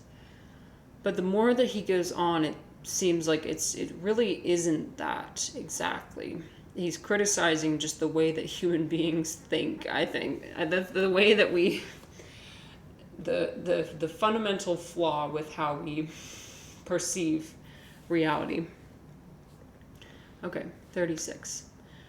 The transformation of human life into commodities is the apex of commodity fetishism, a domination of society by imperceptible as well as perceptible things, which is to say, the very objects created by the labor of the working class. This results in a reality in which life is no longer directly experienced, but instead represented by images of experience. These images present themselves as the best possible version of reality. 37. The spectacle presents an image of reality in which the commodity dominates all living experience. This image is understood to be reality itself. The development of this image, the world of the commodity, is presented plainly as its rationale directly correlates with individuals' alienation from each other and from the collective products of their labor. You see, this This would be so much more ironic if I was affiliate and if I was running on ads on that would just be peak irony. That would just be the absolute pinnacle of irony.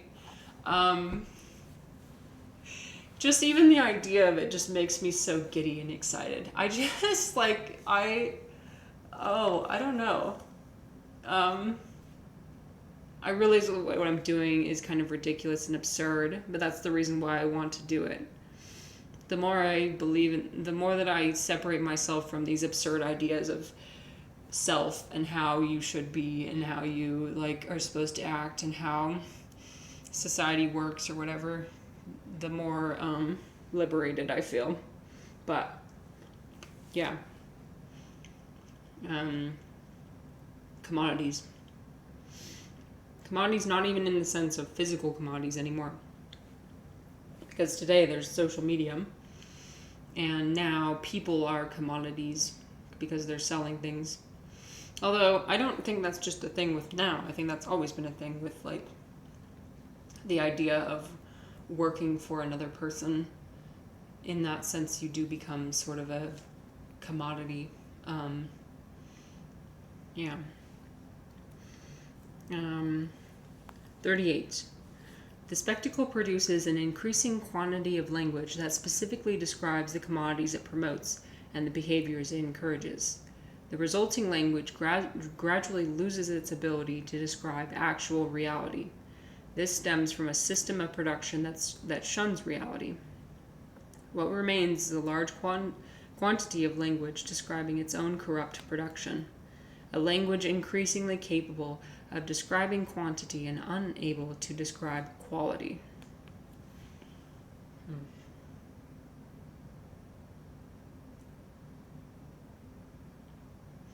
I guess how that would make sense to me is the more you're absorbed in the world of social media and just capitalism and the marketplace of ideas and the marketplace of whatever, the more you're buying into that and just being this passive consumer, the less you are able to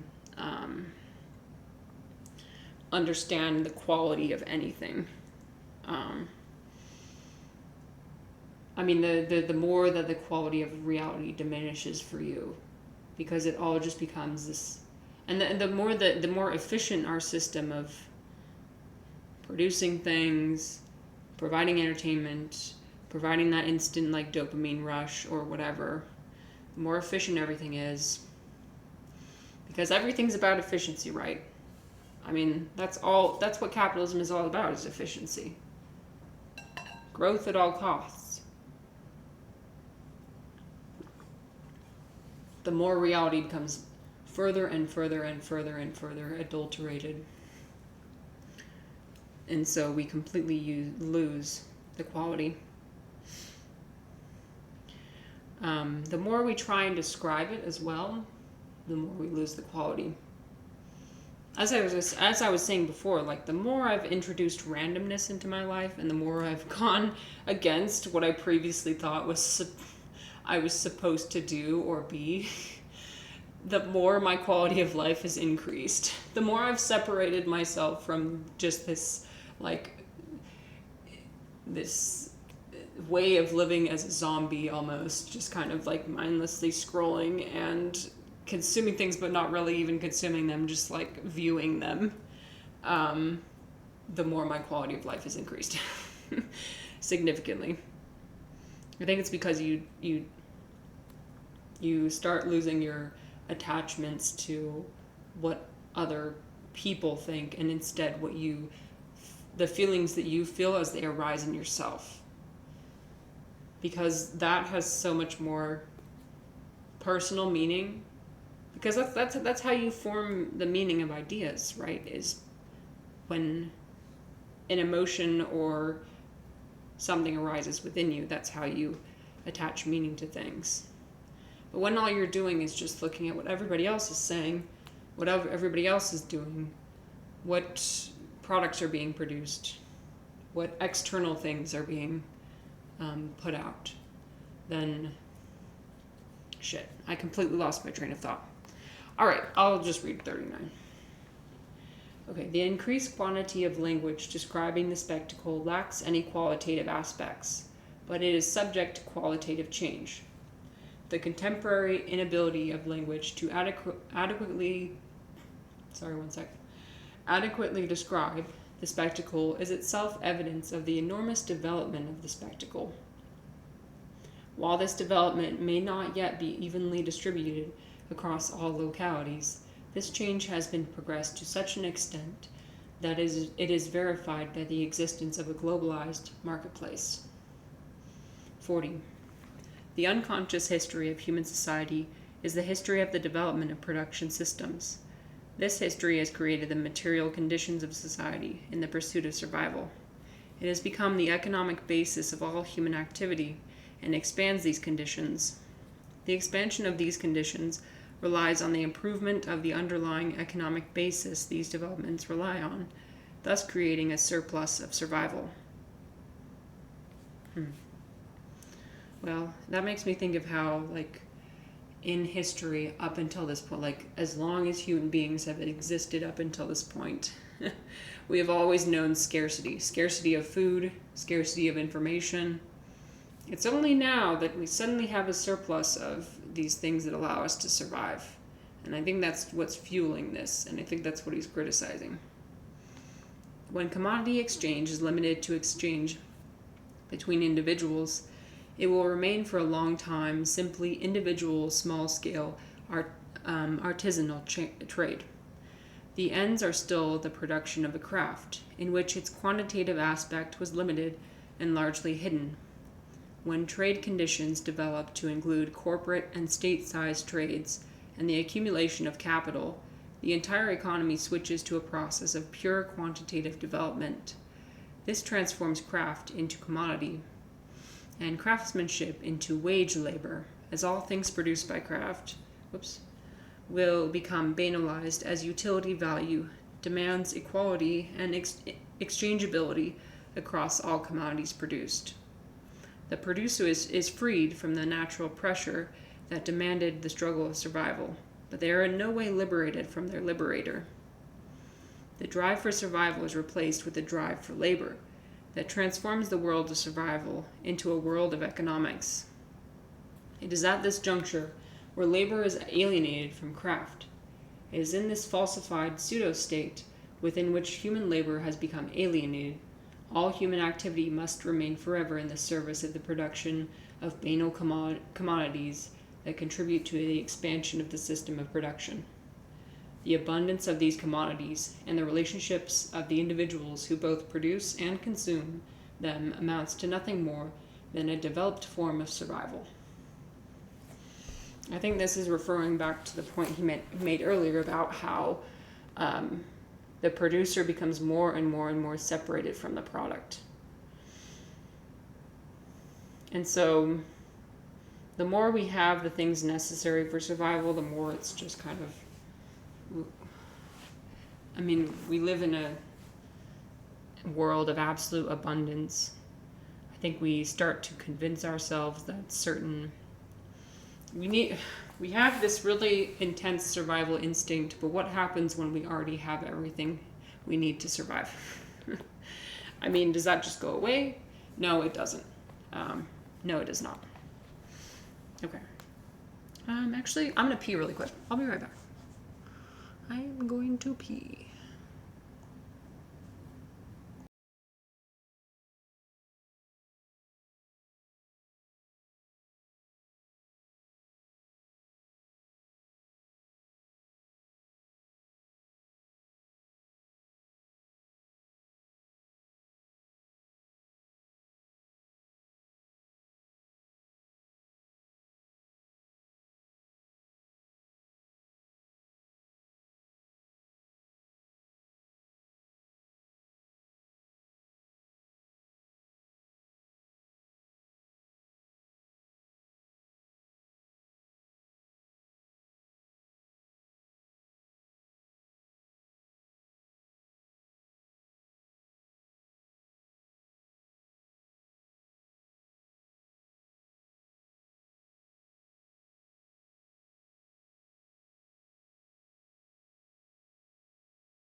Okay, I'm back.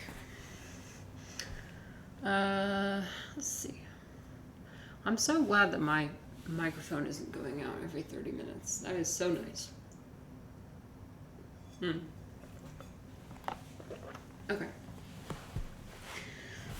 Did I already read 41?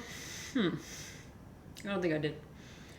The domination of the commodity and the hidden way of the world of economics became the material basis of social life, remained misunderstood and unnoticed because it seemed so familiar. In societies where commodities are scarce, money is the dominating force that acts as an emissary representing the voice of the unknown power.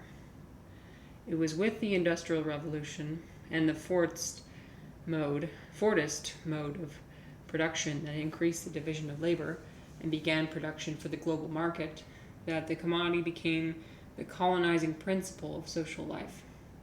It was at this moment that the political economy established itself as the dominant science and the science of domination. 42. You know, something I'm thinking about as I'm reading this, well, this is a digression, but I find that I'm easiest able to articulate things and read things when I'm actually fully paying attention to what's going on. I think the reason why I stutter so much and why I say things incorrectly so much is because I'm always thinking in my head about like how people are perceiving me, how I'm saying it and needs to be said more correctly, how I need to pronounce something more correctly. This is all going on in my mind as I'm reading something. And so I think because I'm distracting myself in my mind as I'm reading something, that's what's causing me to stutter and etc. Like I just, the more absorbed I am in something, I think the better able I am to talk about it without stuttering. Stuttering is caused by social anxiety. Okay, 42. The spectacle is the form society takes when commodity colonizes all of social life. The total commodification of social life is not only visible, we no longer see anything else, as all of reality is mediated by our relationship to commodities. Contemporary economic production extends its dictatorship of the commodity both broadly and intensively. In the least industrialized places, imperialism imposed by advanced societies forces the production of a few star commodities upon the colonized. The alienated production of abstract commodities becomes secondary to commodity consumption. With the arrival of the information revolution, alienated consumption has become as much a duty for the working class as alienated production. The sum of total industrial production and consumer consumption is then sold as a complete commodity, whose production must continue at all costs. The reproduction of the spectacle. In order to accomplish this reproduction, the spectacle must be fragmented, reimagined, and regurgitated in slightly new form for consumption by individuals who are completely alienated from its production. To serve the purpose of this alienation, the science of the division of labor further breaks down the reproduction of the spectacle into fields such as sociology, psychotechnology, cybernetics, and even semiology, which oversee the operation of this process.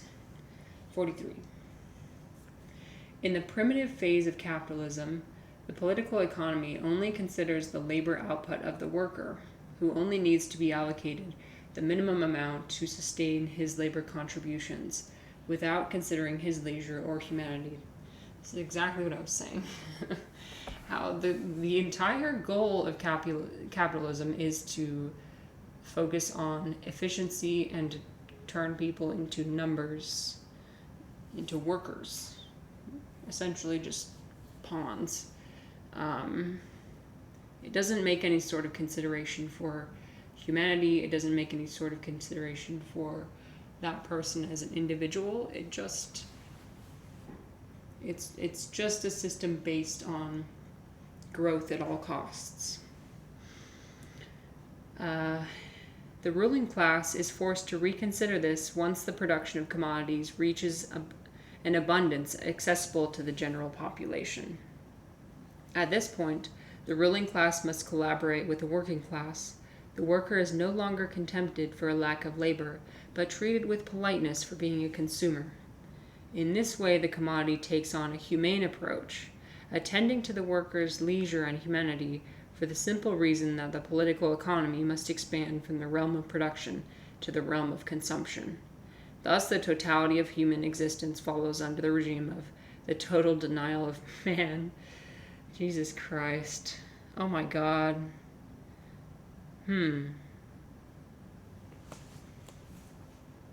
So he's saying that we restore humanity by instead saying, oh no, these aren't workers, these are consumers.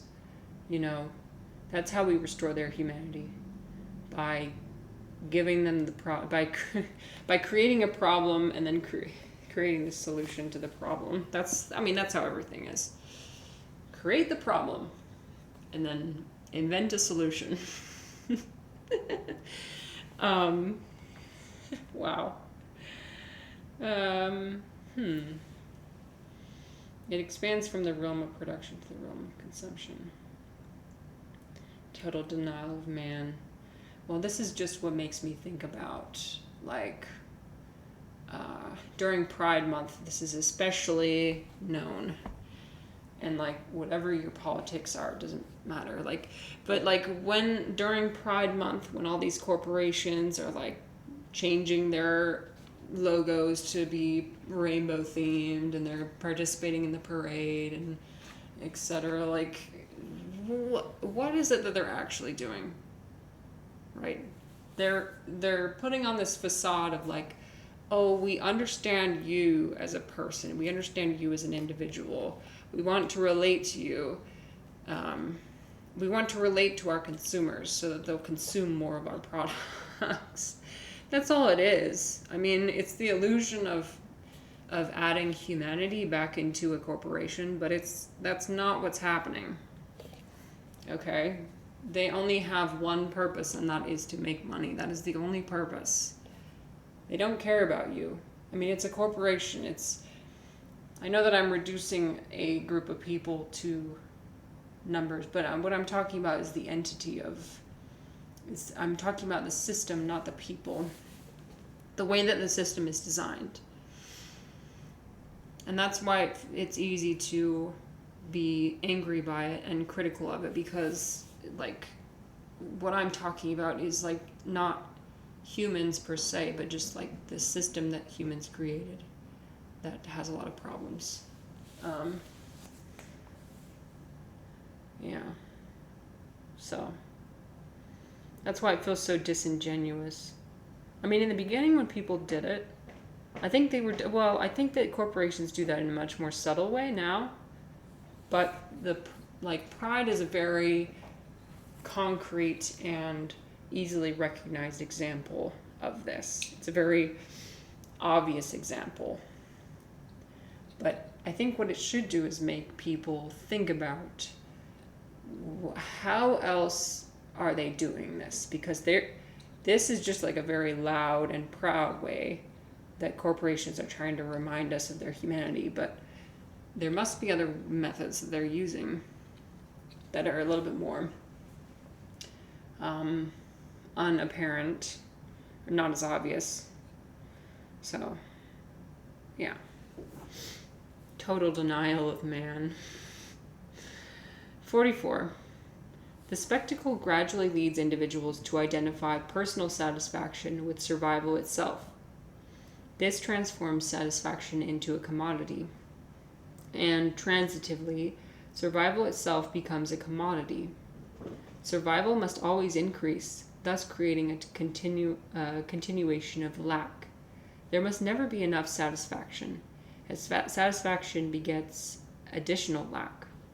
The accumulation of satisfaction becomes a gilded poverty, but it cannot transcend it. Satisfaction is an idea of a commodity, as a commodity. Well, I mean, it's no surprise that companies sell satisfaction as a commodity, as an idea, as some goal that you need to achieve. But is it really a goal that you need to achieve? Is satisfaction really a goal you need to achieve, or is it just something that can arise from just being? Do you need to do things? Do you need to buy things in order to achieve it? I know that's a really simple, explanation of that, but I'm just trying to understand it. Well, this makes a lot more sense to me than the Tao Te Ching, that's for sure.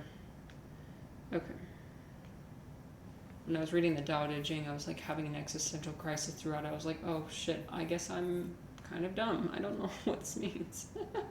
But even then, I shouldn't attach myself to that idea of like needing to be smart, needing to be perceived as smart. Okay. 45. The technical practice of automation is the vanguard of the economy. Automation of labor creates a contradiction in the development of society. The technical apparatus which eliminates manual labor must simultaneously preserve labor as a commodity. If society doesn't want the time involved in manual labor to decrease due to automation, then new labor must be created. Those jobs eliminated by automation will move a reserve army of the unemployed into services and tertiary sectors of the economy. This reserve army acts as the supply lines for the troops deployed to the production and consumption of the latest commodities at a time when increasingly excessive advertising campaigns are necessary to convince individuals to buy increasingly unnecessary commodities. Yeah. I don't want to like. That's the thing is people get so attached to their objects, to their things. Like you just look at like the Labubu whatever, and like the Stanley Cups and those are more obvious explanations of like more and more unnecessary products and like you buy the Stanley Cup and then you can also buy all these attachments that go on and little trinkets and little, and you collect them and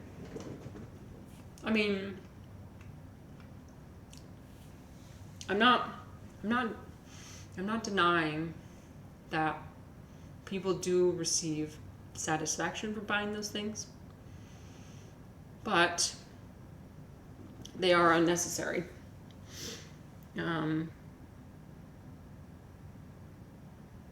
They are unnecessary. Exchange value is contingent upon, but exists merely as a proxy for a commodity's used value. Exchange value won its victory over use value, utilizing the weaponization of capital to create the preconditions necessary to become an autonomous power beyond use value. This one is a little bit, I don't know what this means, but whatever.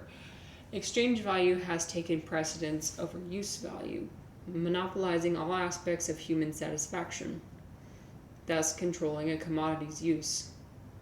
The process of exchange tightly binds itself to every possible use, subjugating use to a secondary concern to exchange. Thus, exchange value becomes the French word, of use value, waging war for predominance in the ideology of the market for its own sake. 47. The use value of commodities gradually declines as the spectacle continuously generates new pseudo-necessities. This creates a new form of poverty alongside the older poverty, a poverty of dispossession from spectacular pseudo-necessities. As such, wage workers are continually going after an endless attainment of money as it loses value. A Sisyphean task indeed. The worker labors under the false belief that they must attain more wealth or die, when survival itself is not actually in danger. This is a sort of blackmail in which the worker only achieves an illusory wealth in the form of increased commodity consumption, but no real increase to the quality of their directly lived experience. The blackmailed are in fear of an illusion, and the commodity is the materialized illusion made manifest by the spectacle. Wow. The endless pursuit of money. Well, when you're in survival mode, I mean, like a lot of people are, that's your only goal, is to obtain money so you can survive. Not realizing that you can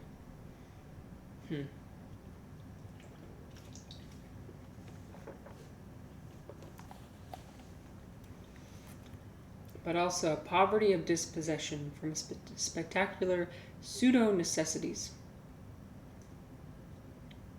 I think that also means like convincing ourselves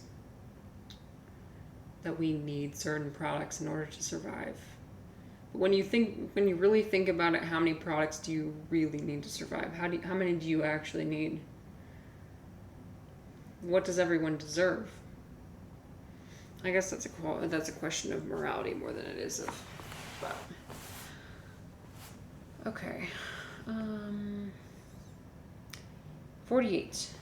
Exchange value was previously understood as derived from use value.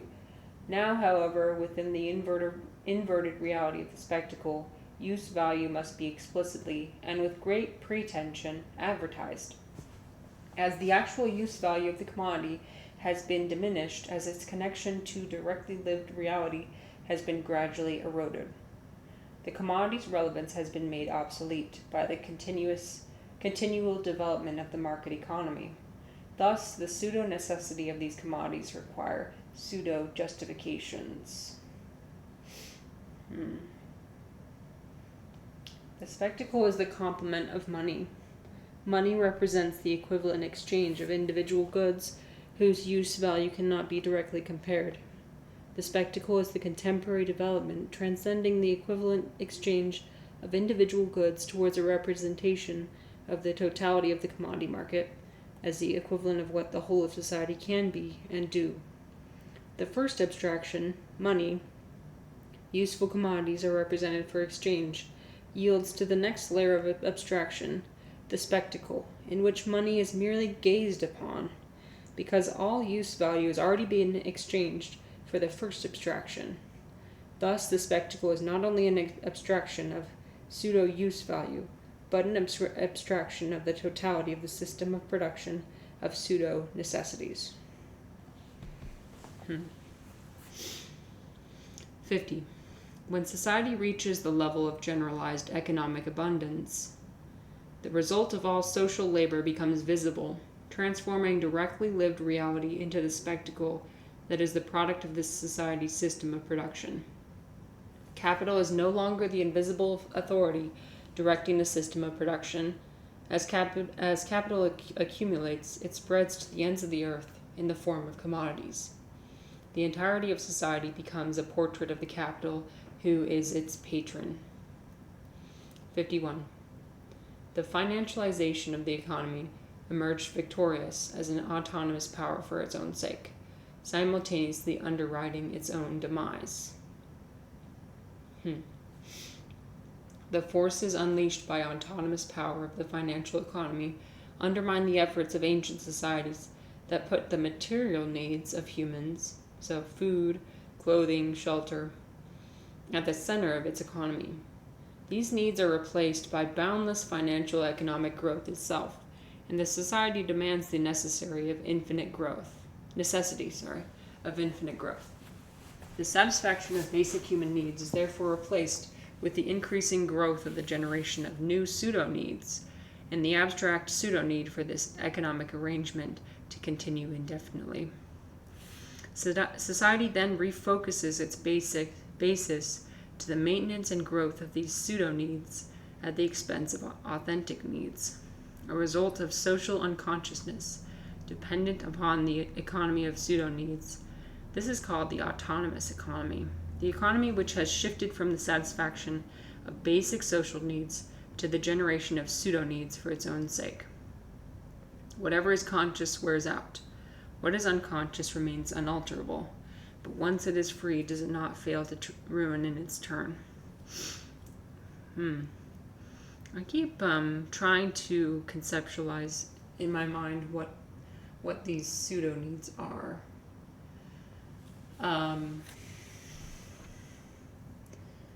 I think that what it means by that is like a pseudo need that that society is convinced everyone has been convinced that it's a basic need would be like access to the internet. Because the way society is developed these days, like access to the internet is essential for survival. But when you really think about a human's basic needs, is it really that essential? Oh, hello. Welcome back, Wackett. I missed you. I've never found the need-want distinction very useful. If you really try, you can slim needs down to almost nothing. Yes. That makes sense.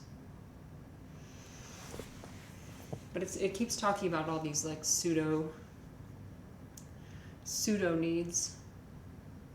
We've convinced ourselves that we need so much more than we actually do. But people like who am I to deny somebody access to internet or access to like whatever?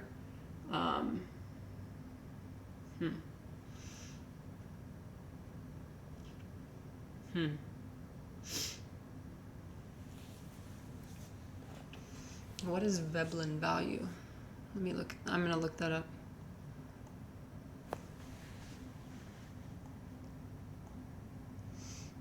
How was your weekend? Okay. Oh, I see. A luxury good.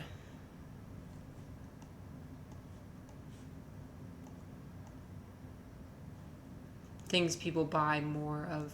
Yeah, the more the expensive they are. It always appalls me whenever I think of like Louis Vuitton bags, like luxury bags, and how like bags are literally intentionally destroyed because in order to preserve the value of said bag. It's just ridiculous to me. I can't possibly understand why we as humans value those things. I get it. I get that people want to feel satisfaction, but I mean, I think that's the whole problem, is that we derive our life satisfaction from the things that we own. Yeah, status symbols.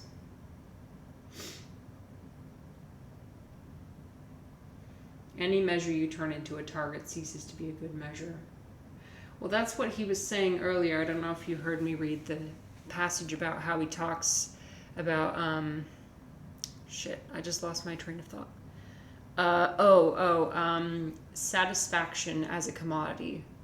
When satisfaction becomes a goal to be achieved, then you start losing its actual meaning. Because suddenly you need to buy products in order to have satisfaction. You have to do this, and then satisfaction will come to you. Without realizing that satisfaction is... It can just arise in you naturally, for free. The relationship between acquisition of wealth and well-being. Yeah.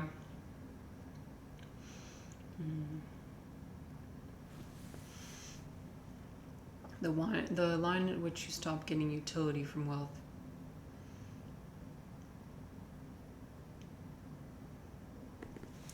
I mean, yeah, I see what you're saying. I think that he's talking about wealth as a whole. Like, wealth as a whole is an illusion. Like, is the problem. I mean, he's a Marxist, so he's very much not a capitalist. So he's talking about this whole idea of like accumulating wealth as being the problem.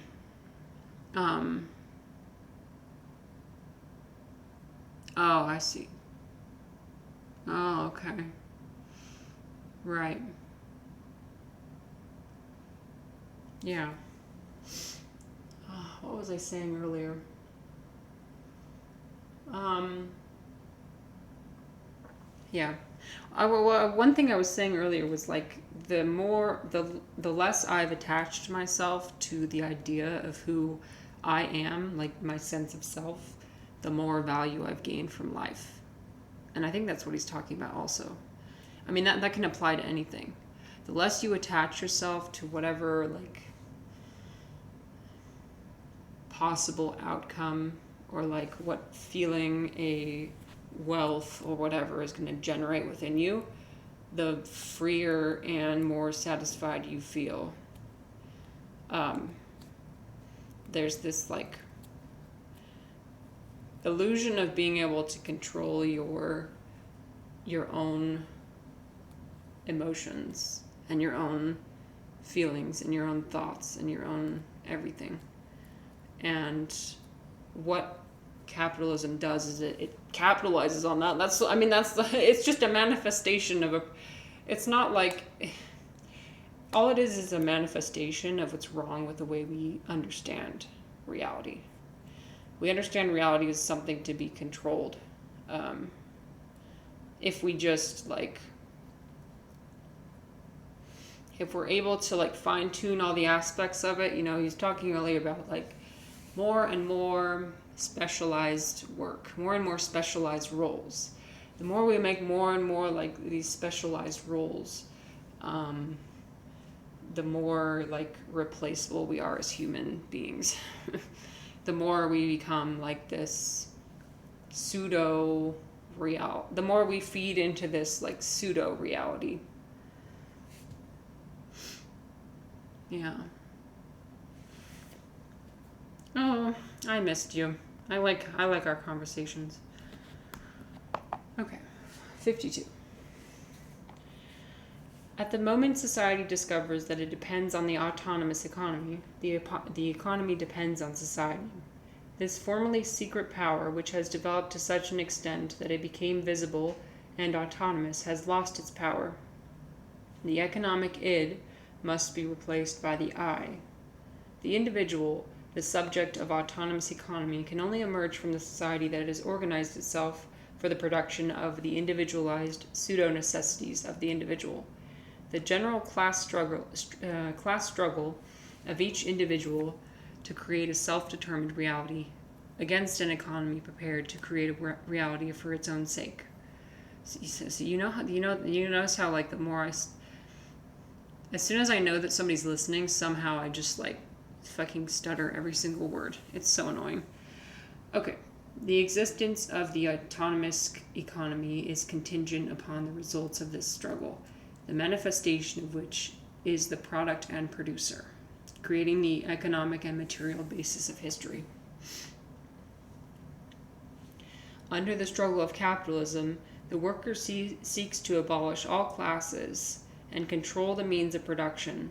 The consumer desires to understand the nature of their desire for pseudo-necessities, while desiring the need to be conscious of this desire, which is to say, a consumer worker in possession of complete control over their investments of time in both consumption and production. The opposite of this is the society of the spectacle, in which the commodity contemplates itself in a reality of its own making. Well, you see, that's what I really wish, is that's what I hope that I'm doing right now. As a consumer trying to understand the nature of my desire for pseudo-necessities. Desiring the need to be conscious of this desire. Like that's what I feel like I'm trying to do here. But also, most of the times he says, well, this is kind of inescapable. This is just the way it is. And everyone's trapped in it and there's no way out. It's like, this is why I fucking hate philosophers. Okay. Yeah. Literally. Yeah, as soon as I know someone's watching, then I suddenly... It has to do with my sense of self. The more I let go of that, the more I let go of, like, how I'm being perceived, hopefully the less that will happen. That's my goal. Let me turn off this self-promotion thing really quick because it's pissing me off. Okay. I'm okay with doing it once per stream, but if it's any more than that, I'm like, okay, I feel like an absolute ass right now. Okay. Turning that off. Let me read what you said.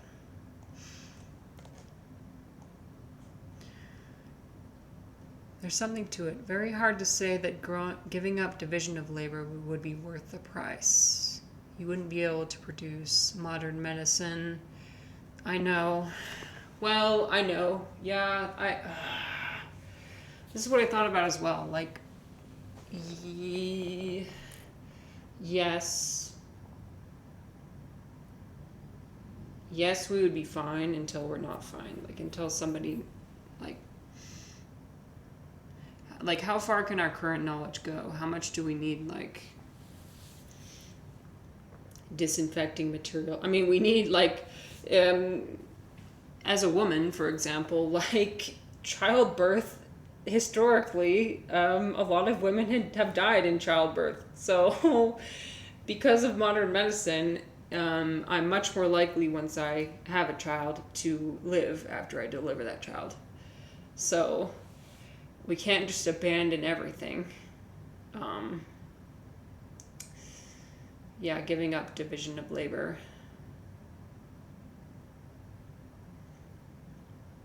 Yeah, it comes to this idea of, like, me coming to all these realizations, and that's great, but, like, we need someone to be producing all these goods. We need someone to be producing things and actually, like,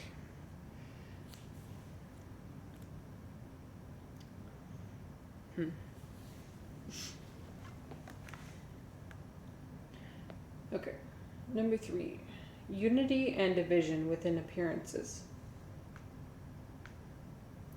54. The spectacle is simultaneously perceived as united and divided. It builds unity upon disjunction. The unity of each is contingent upon violent divisions against the other. When this contradiction is portrayed by the spectacle, its meaning is reversed. The divisions it portrays are unitary, while the unity it presents is divided. Well, I think, like, the simple answer, like, the simple answer is, like, not having this excess. Like, it's not that we need to abandon capitalism per se. We need to abandon this late stage, like, hyper consumerism. That's what we need to abandon. Okay? I think that people can get behind that. Like, if people actually just realize what the fuck is going on with everything. Like, do you really need your Labubu and your plastic, trinket that goes on it, and the this and this? That's the problem. People aren't realizing that they can get value from life from so many other sources, because they're being advertised to constantly that they need these hyper consumer things in order to have satisfaction. So the issue is not, like, division of labor or whatever. The problem is how it becomes worse and worse and worse over time. I mean, probably the most ideal time would probably be, like, a decade ago or more. Like, since like a decade ago, when you look at Western society, a decade ago is probably when we reached our peak. From there, it's just become further and further corruption of commodities and these unnecessary goods. And, like, I'm convinced that if we just stop producing those, then we'll make some really significant progress. And, like, if everybody collectively agrees that, okay, I don't need all these products in order to be happy. I just need to have, like, my basic needs, taking care of like food, shelter, medicine, but which those things provided are very good. Like the fact that modern society has provided those things is very good. The enemy is the Labubu, the enemy is the Louis Vuitton, the enemy is the ultra processed food. That is the enemy. That is the problem. It's not necessarily, it's not the division of labor per se, it's the consequence. It's the consequence of the division of labor.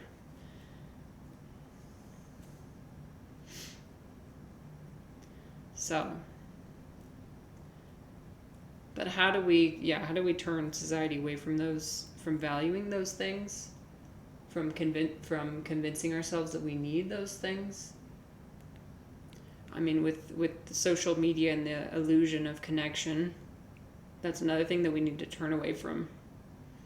That's another thing that is an absolute scourge on humanity. Like, I will say that straight up. That is social media is an absolute scourge on humanity. And it's the irony of how I'm saying that on Twitch. I realize that. That is extremely ironic. I know. But it's not like I can I said this earlier, but it's not like I can just go to the town square and publicly say that to everyone. Nobody's there, and B, like, nobody's going to be paying attention.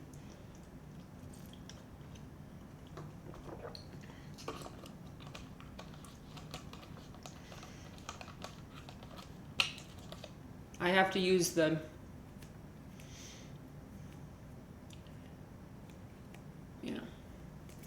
anyway.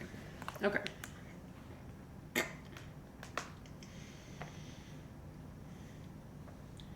55. The power struggle between nations internationally, political groups, and parties within each nation all present themselves as legitimate contestants opposed to one another, as the ones better equipped to manage society, but in fact are united in the representation and maintenance of the spectacle. In practice, they only offer the continuation of the status quo. Yes. This is a very international relations thing. Yes, this is what is happening. The idea of countries and the idea of nations knowing how to... We do it best. They all present themselves as legitimate contestants opposed to one another. They all argue, I'm the one that's best to manage society. I'm the one that does it best. I'm the one that does it best. It's all just like this. That's another thing that's wrong. It is true that mass production makes pursuit of satisfaction through material goods very easy. It is plausible that this is not actually a very effective way to pursue satisfaction, yes. But has it actually got harder to pursue satisfaction by other means? And if it has, is that a consequence of any changes in production? Or a consequence of other things? Right. Well, what I think he's saying is that the more products become adulterated from their actual form, so like the more you have consumption and like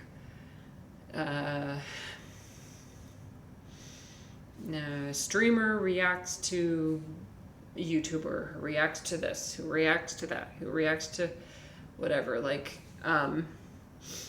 and the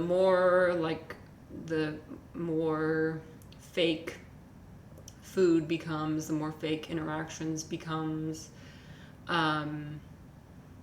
that ends up being mirrored in how people interact with each other. In the beginning of the book, he talked about how society kind of mimics that.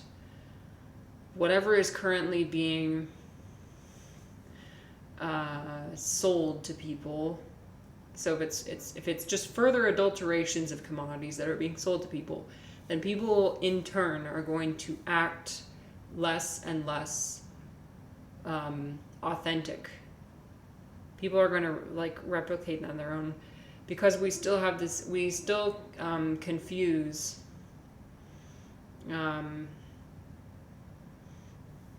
survival with what are we confusing it with?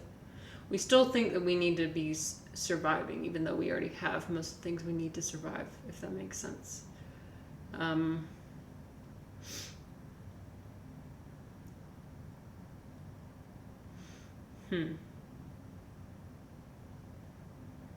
Yeah. Let me think about it further. But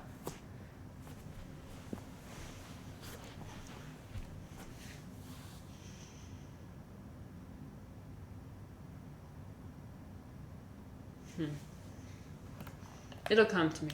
It'll come to me.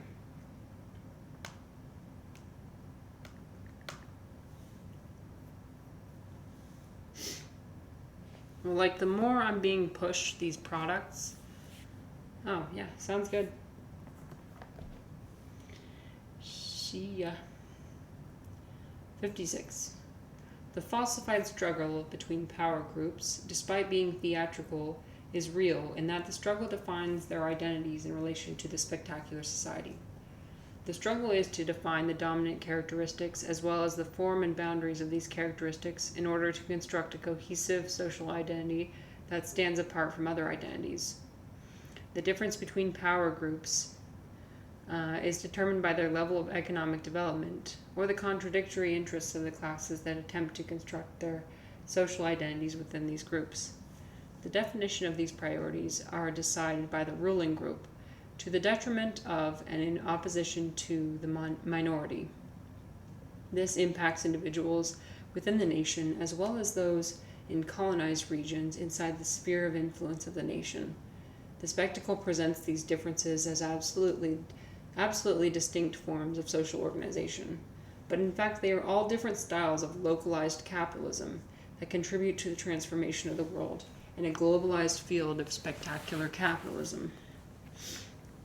Where the economic form of the spectacle hasn't yet dominated undeveloped colonized countries, they are instead dominated by the theatrical aspects in media and the desire for pseudo-necessities as the society of the spectacle.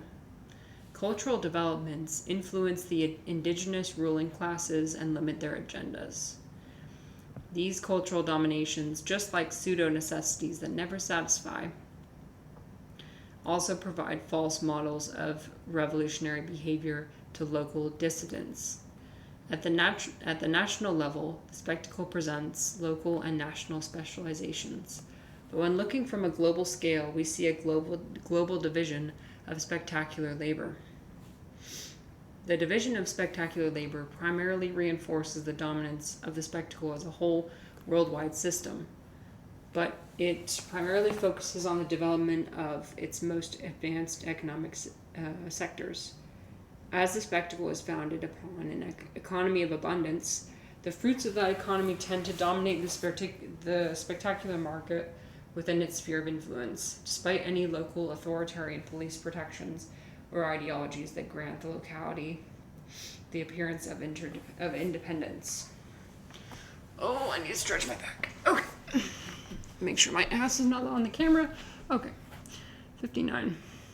As the spectacle increasingly produces new products to maintain our attention, it simultaneously increases the banalization of life as the limitless choice of equivalent pseudo-necessities becomes meaningless when all of these objects fail to satisfy actual necessity. The relics of the class struggle, you see, this is what happens, is when I think about how I'm being perceived, I start to just stutter. Okay. The relics of the class struggle that persist to the present day are religion and family. These two institutions continue to tout the value of moral oppression and conservatism as the solution to the spectacular excesses of our contemporary period.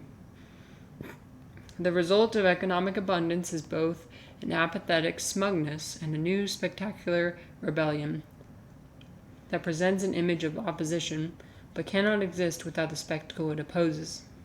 This is because dissatisfaction has become a commodity recreated by the spectacle, as dissatisfaction is the raw material for spectacular society.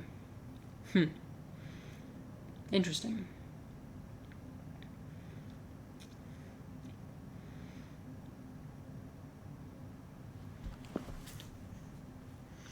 Dissatisfaction as a new commodity. That makes me think of like rage bait and like how on social media there's like entire industries designed just to make people angry, or like to be political commentary, to be the opposition, to be the... I think that's what I'm doing, actually. I think that's what I'm doing. That's what I'm doing. I'm being someone that generates opposition. But I also can't exist without the spectacle that I oppose. 60. The celebrity is a relatable, living representative of the spectacle, each offering the individual a possible role for the spectacle's portrayal of an actually lived life. The individual compensates for a life of narrow specialization in work and shallow participation in life by identifying with the celebrities they perceive as an actually lived life, a life of complete participation that is both broad and deep. This is an identification with mere appearances. Oh, this is talking about parasocial relationships. That's interesting. These celebrities act out various styles of living that a single individual could never live in a totally free manner. The celebrity embodies the social labor made possible by individual specialists, but that the specialists can never realize themselves, namely the exercise of power, the enjoyment of leisure, taking vacations, making life-changing decisions, and the consumption of a wide variety of products and services. The celebrity is able to see and do what the individual is not, participate in both the beginning and end of the system of production. Wow. That makes sense. In the case of the exercise of power, the national government assumes the form of a celebrity personified. In the case of the celebrity consumption of leisure, travel, and products that present the star with the influential power over the experience of life. Ultimately, as these pseudo-lives are not representative of the totality of human lives, they offer no actual choice between real lives.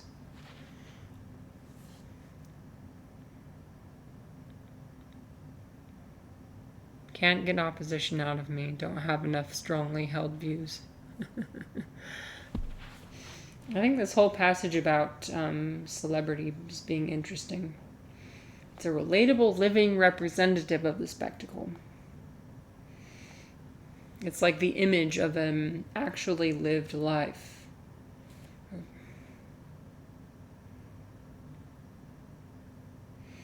Showing these consumers a life that's not actually possible. The celebrity gets to be both the means of production and the consumer. I think that's what it was saying. Participate in both the beginning and end of the system of production.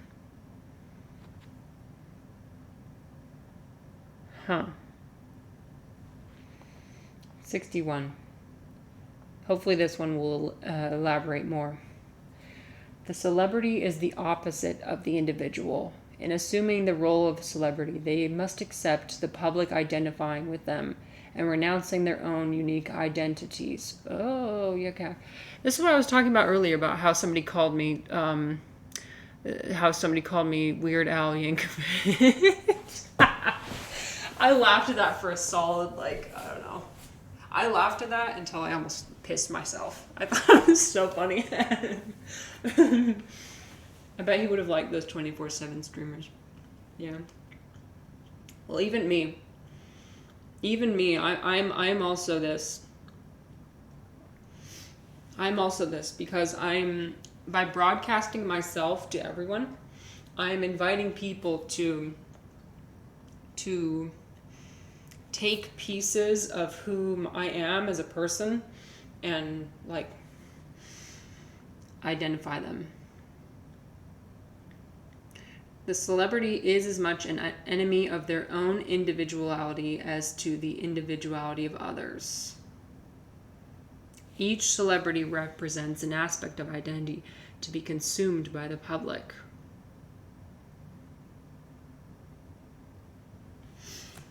When I'm showcasing myself in a two-dimensional video, although this is a particular problem, I think this is a particular problem when I post things on YouTube Shorts, because that's where I got that comment from. Because I'm only presenting myself in one. Because like what I was saying earlier, they weren't like. The comment objectively is that, oh, you are ugly. That's the meaning of the comment is, oh, you're ugly.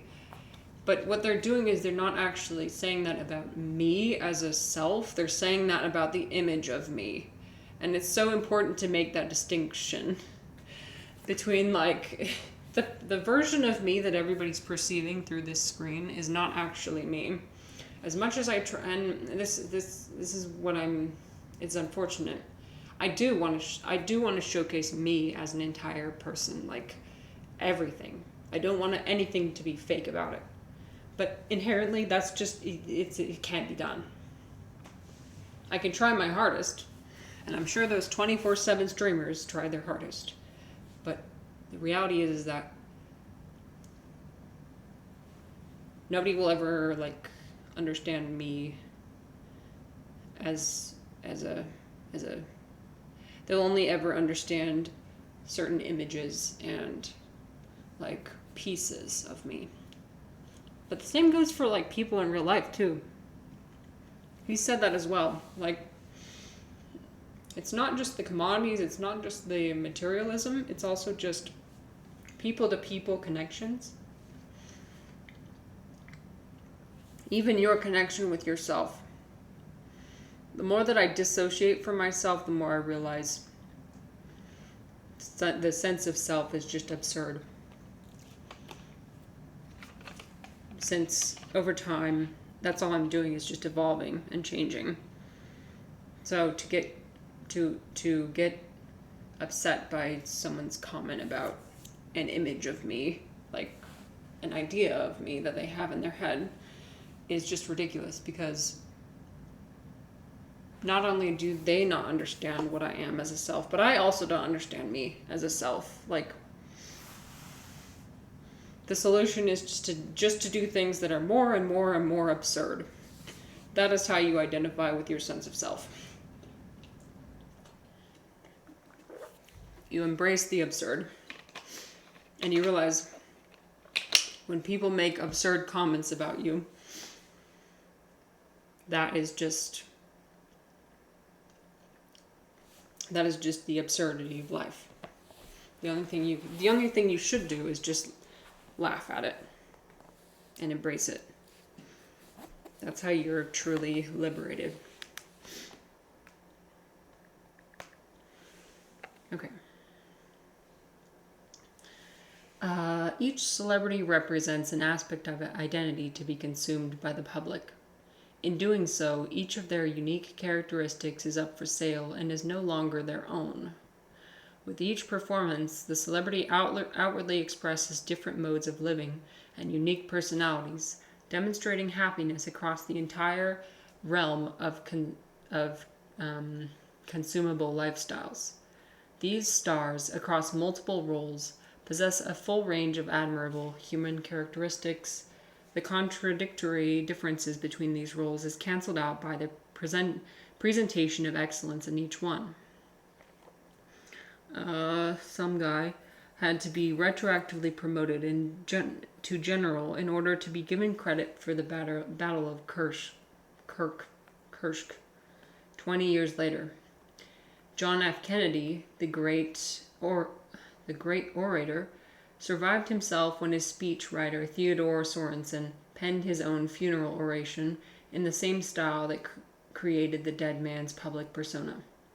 The most admirable celebrities who personify the spectacle are those who are known for being fake.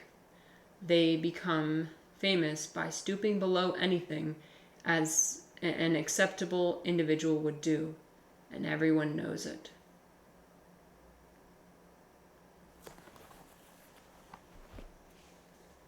Does that mean I have to sell my soul in order to become famous? In order to become famous, I think you do have to sell your soul. Interesting.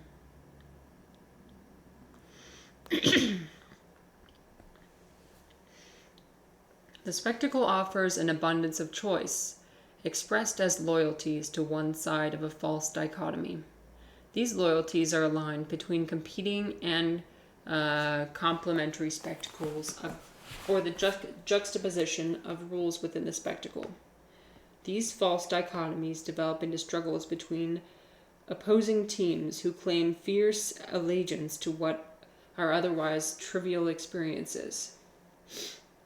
This resurrects long dormant racism and regionalism, creating irrational and unnecessary ontological superiorities.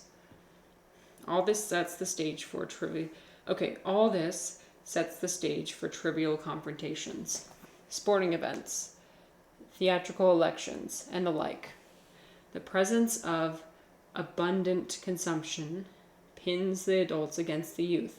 But real adults, those people who are responsible for the destiny of their own lives, are in fact nowhere to be found. Furthermore, it is not the youth that makes change, but the spectacle. It is the new commodities of the spectacle which are young and changing.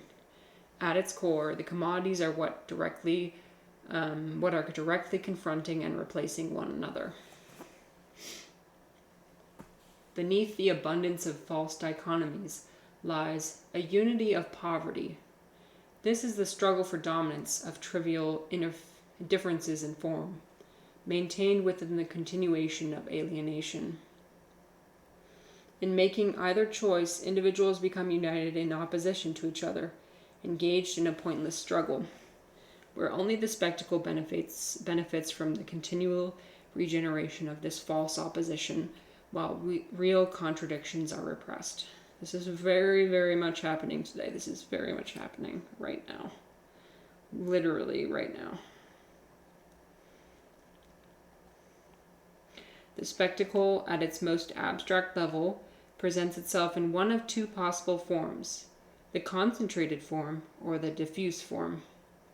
One form comes to the forefront, depending on the needs of the particular stage of poverty it needs to maintain and regenerate. In either form, it results in the happy harmony around false dichotomies and the spectacular oppositions that generates desolation and horror at the calm center of misery. I think the poverty that he's talking about, a unity of poverty, well, that's what creates these opposing groups, right? Is a shared sense of like being oppressed, or like we're right because we're lacking in this one social provision, or we're united in our misery, we're united in our poverty. That's basically how all groups arise. And so, but the problem is that when there's all these dichotomies out there, this group versus that group, the problem is both groups have this unity of poverty. Both groups believe that they are the oppressed ones. And how do you solve that? I don't know.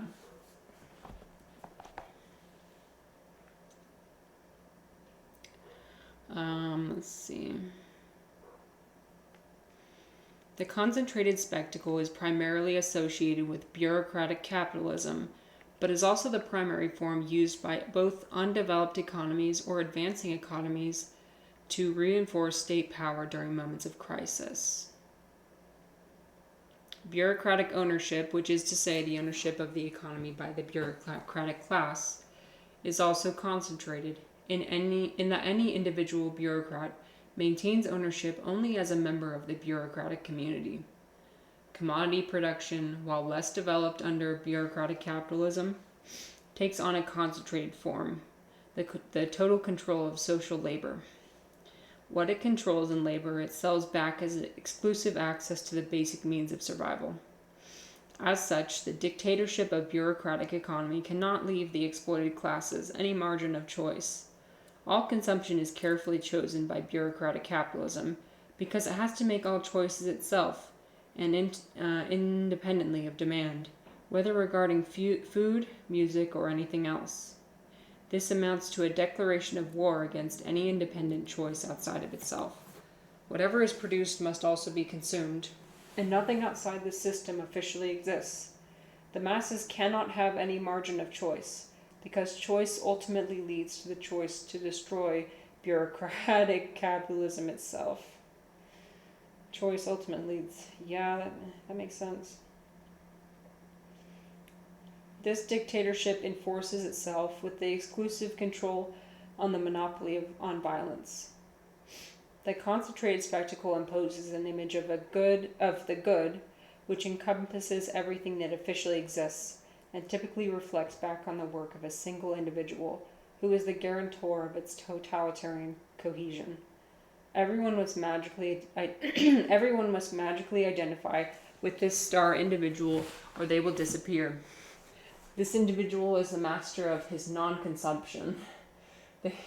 Oh no, is this talking about me? This individual is the master of his non-consumption, the heroic image that explains and justifies the absolute exploitation that is in fact primitive accumulation accelerated by official terrorism. If every Chinese must learn Mao, and thus have to be Mao, it is because he or she has nothing else to be. Wherever the concentrated spectacle dominates, the police also dominate. 65. The diffuse spectacle is primarily associated with a society producing an abundance of commodities, one pursuing the fulfillment of capitalism, the production of commodities for the sake of increasing production, and the need for constant economic growth. The spectacle is itself congratulatory mouthpiece. The star commodities argue with each other in contradictory ways, promoting conflicting social policies, but allowing individuals to identify with them accordingly. The automobile achieves more efficient travel and empowers individuals to be autonomous, while destroying the environment and the organic feel of cities, of older cities that operate on a human scale. This creates a tension between the desire for organic feeling old cities and the tourism they attract at the expense of vehicle ownership. That's another one of those things where it's like it's unnecessary, but we convince ourselves that it's completely necessary for survival. Vehicles. In order to be autonomous, you must have a car. You must have a vehicle. That's what we say to ourselves. But the problem is that we've created a society that makes it a necessity, even though before it really wasn't.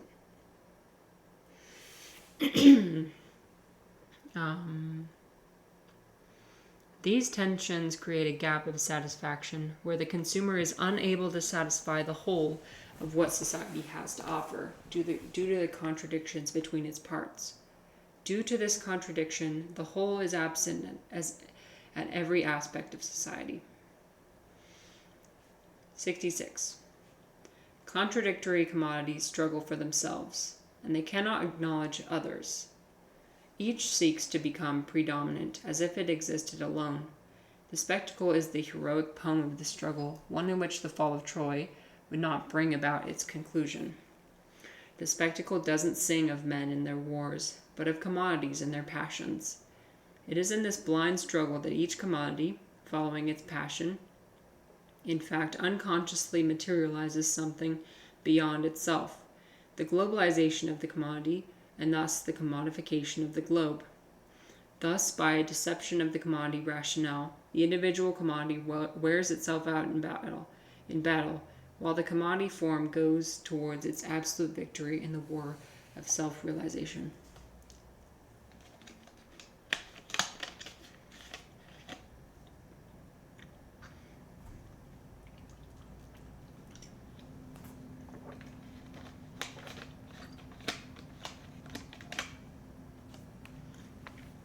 The tension produced between commodities in opposition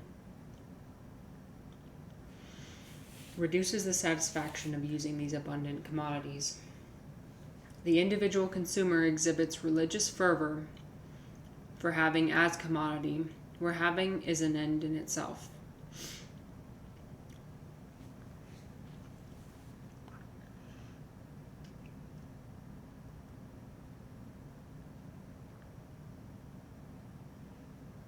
Yeah. Yeah. Yeah, so that's what I think he's talking about here. Um,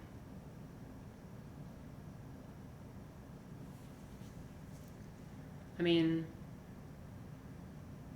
like, who am I to deny someone's access to vehicles or whatever? But the problem is that our whole system, our whole society is designed around these things.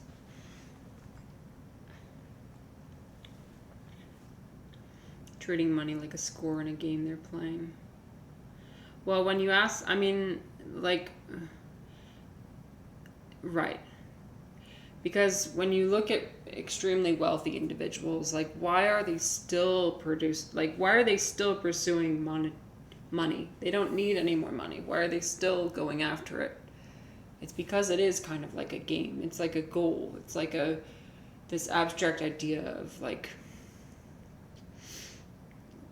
it's almost like external validation. Even though they already have all the money they could ever need, people find it so hard to break out of that need for money.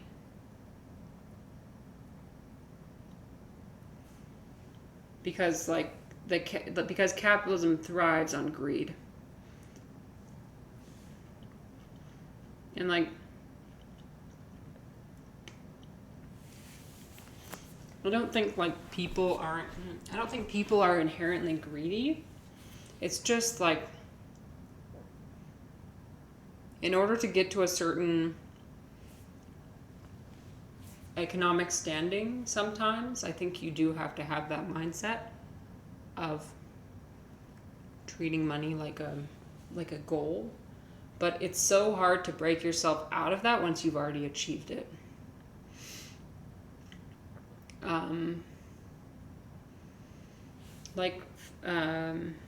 For example, like one of my I was just discussing this with my partner. His parents are from China, and they immigrated here during the Cultural Revolution in China. It was a very tumultuous time, but they came here with nothing. Classic immigrant story, coming here with nothing and basically risking it all or die. That's what their idea of, I mean, that's just what they had to do. It was like risk everything or die. And the problem is that even though like his parents eventually achieved a significant amount of wealth coming from nothing, after they've already achieved that wealth, there's no stopping. Like, you can't just like suddenly switch your entire survival mindset. You're going to be in survival mode probably for the rest of your life. If you have something extremely traumatic happen to you in the beginning, like I think his dad was outed by basically it's kind of like a 1984 situation where he was ratted out by some of his family members, and he was actually at risk of being like thrown in a gulag somewhere. But luckily they made it out as refugees. As asylees, sorry, not refugees. That's how they came here to America, coming here with nothing. But now, later in their life, for example, his father never was able to achieve any sort of self-actualization because he was always just focused on money. How to earn more money. How do I earn more money? How do I survive? How do I this? Even after, and his mom is the same way now that his dad's passed away, but his mom is still constantly like that. even though she's already pretty wealthy, she's just still, her only motivation for doing anything is, how do I make sure that my family's taken care of? How do I make sure that I survive? How do I make sure I earn enough money?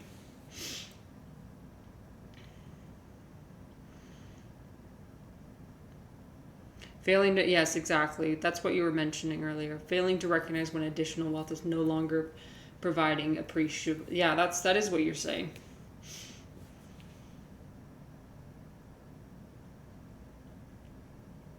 Breaking out of that is, I think, so hard. I think that the only way you can break out of it, maybe, is because if you're someone like me, like I've never had to deal with any sort of actual real struggle before. Like, I grew up middle class, and I've never experienced anything like that, where it's like you just have everything taken away, and you have to survive. You have to adapt or die. So maybe that's why I'm able to pull myself out and change my perspective, because I didn't really have anything I didn't really have that strong survival instinct to begin with. Yeah. Yeah, and that's an explanation, right? Why they hoard and why they... The natural thing to do is start worrying about preserving what you have. Yes. Because we're confused. We're confused that we still need to survive, even though we already have everything. Because never in human history have we ever achieved the amount of, like, this escape from starvation and lack of information needed for survival. We have those things. I mean, Western society has those things. I don't know about the rest of the world. But, like,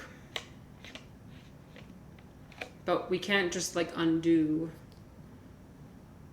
thousands of years of biological programming.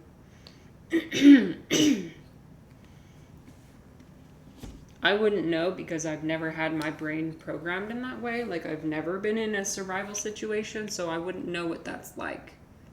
So I can't comment on, like, how do we change it? I can't claim to know how to do that, because yes, I've been able to change my perspective on how everything works and been able to take a step back, but the only reason why I'm able to do that is because I've never had to have a survival mindset in the first place. I've always had everything that I've needed. Most people don't get that luxury. So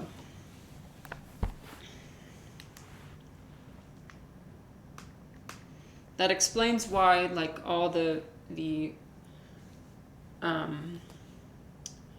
like, a large majority of the hippies or whatever in 1960s, 1970s America, that's why they were able to live, like, break away from society. A large part of that was because they were affluent, because they had grown up middle class. They had always had this provision of, they never had that survival mindset. They never had that starvation. They never experienced that extreme challenge to their way of life.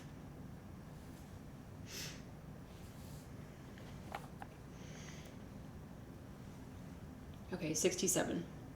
The tension produced between commodities in opposition reduces the satisfaction of using these abundant commodities.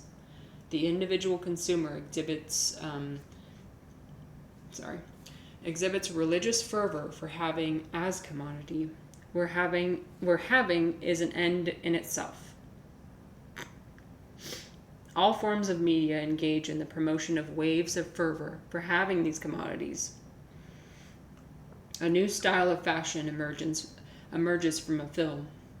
Nightlife magazines publicizes new nightclubs, which in turn launch new products. The proliferation of trendy gadgets expresses the fact that when the mass of commodities slides into absurdity, the absurd itself becomes a starred commodity. I am saying this is literally talking about Labubus, okay? And it's not just that, it's all the other things. But like, it's absurd. But like, who am I to judge? Because I have plenty of absurd commodities. I know that. I'm just saying, like, that's what it is. Like, I have this fucking like trinket over here. This like little statue of Hatsune Miku, which I've never actually even watched. I've never actually even listened to her music. But I have this like pretty little statue of her because somebody gave it to me. I didn't buy it, but that is a very absurd product to have. I own basically a miniature figure of a celebrity which I don't even follow or know that much about. It's absurd. I have it somehow. Okay. Oh, this is what I was saying earlier. Gimmicks such as keychains, for example, which are no longer bought, but are additional gifts that accompany luxury commodities, or which are traded back and forth as collectibles in their own right, reflecting a mysterious surrender to the predominance of the commodity. This is what I was saying about the little keychains that people put on their Stanley cups and the, you gotta collect them all. Collect all the Stanley cups, all the different colors and the different trinkets, the different ways, the different accessories. These commodities are then manufactured specifically to be collected. They are manufactured specifically to be collected. Collectors prove their position amongst their cohort of the faithful by showcasing their obedience to the maintenance of accumulation and accumulation of commodity indulgences, glorious tokens exemplifying the commodity's physical presence among the most faithful. These commodified people proudly display the proof of their intimacy with the commodity. Oh my god, this is so fucking good. Yes, the fetishism of the commodity reaches similar movements. Well, I'm fucking it up because I'm fucking stuttering every word. Okay. The fetishism of the commodity reaches similar moments of fervent exaltation as old religious fetishism, with its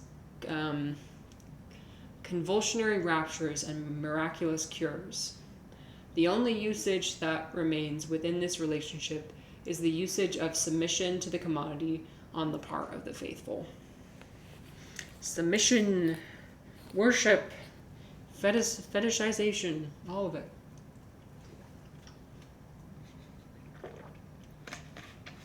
All these collector's items, collector's items are like the embodiment of religious fervor attached to a commodity. Am I guilty of this sometimes? Yes, of course I am. I'm just like, I'm not trying to be a hypocrite by any means. I'm just like stating what it is. 68. Undoubtedly, the pseudo-needs imposed by contemporary consumerism cannot be contrasted against any genuine material need or desire that is not itself shaped by society and history. The economy of commodity abundance represents a total break from the organic development of social needs. The mechanical accumulation of commodities unleashes a limitless demand for pseudo-necessities which overwhelms all material needs and desires. The cumulative power of this autonomous artificiality ends up falsifying the needs and desires of directly lived life. 69. Society presents an image of general unification around blissful consumption, yet this is merely postponing consumers' awareness of the actual contradictions until their dissatisfaction with the next commodity. Every new product release presents itself as the solution to our unified pseudo-need, the desire to resolve the tension between contradictory commodities. But as parents giving seemingly unique first names to their children, which end up being given to virtual virtually all individuals of the same age. The commodities that promise to solve all consumer dissatisfaction can only be mass consumed if it has been mass produced. This commodity acquires prestige if it is placed at the center of social life, however briefly, as the ultimate goal of the system of production. The commodity becomes vulgar as soon as it is brought home, revealing the poor quality of its mass production. But luckily, by then another product will soon be released, again promising to resolve the tension between commodities. The new release demands a new spectacle to tout its potential success. Every commodity expresses its own inability to satisfy both real need and pseudo-need when the commodity is eventually replaced, providing both the fraud of satisfaction and the inability of the entire production process to satisfy any needs. The commodity continually announcing its excellence in advertising campaigns, but having failed to satisfy, results in a new commodity which takes its place, perpetuating and regenerating the process of spectacular production. Stalin, like any other outmoded commodity, is denounced by the very forces that originally promoted him. Every lie of advertising is an admission of their previous lie, revealing the advertiser as someone who knows they produce lies. Each downfall of a figure of totalitarian power reveals the deceitful community that unanimously approved of them, which was nothing more than an assembly of solitudes without illusion. I mean, when it talks about dictators, or when it talks about leaders of any kind, that is also an illusion. When you attach yourself to the idea of a person, and when that person changes and people overthrow the leader because they changed, it means that what they attached themselves to was not a person, but the idea of a person. It was the commodity that the person became. It was the image of the person. It was not the actual person. Because if they actually attached themselves to the person, then they would follow them through everything. But no, because the person changed in their ideology or whatever, all of their followers only followed them because they were a commodity. That's why real relationships are just two people both acknowledging that people evolve and change through time, and it's two people's mutual stubbornness to exist with each other throughout that, despite what iterations of themselves might arise. Because it's going to happen. You're going to have iterations of yourself, and if you stay completely stagnant, the other person's probably going to go through iterations. And then if that's mismatched, if you initially developed a relationship with a person based on the image of who they were at that one moment in time, that relationship is going to fail. That relationship is going to fail. Because you don't fundamentally understand how to have a relationship with a human if you're attaching yourself to the idea of a human. It's not an easy thing to do, though. I think it becomes easier once you stop attaching yourself to yourself.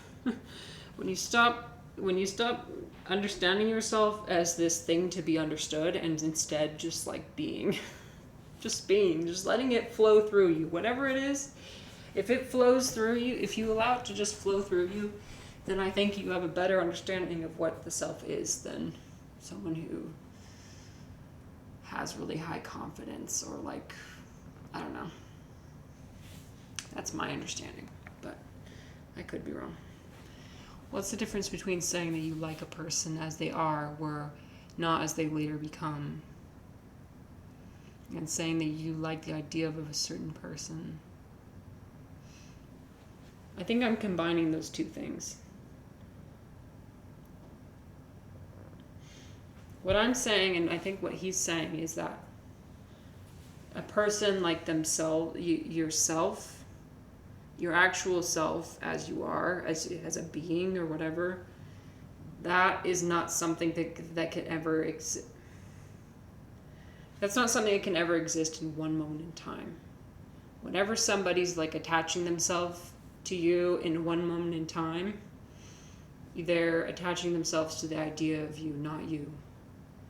The only way to attach yourself to an actual person fully is to be open to them through all of their iterations. If that makes sense.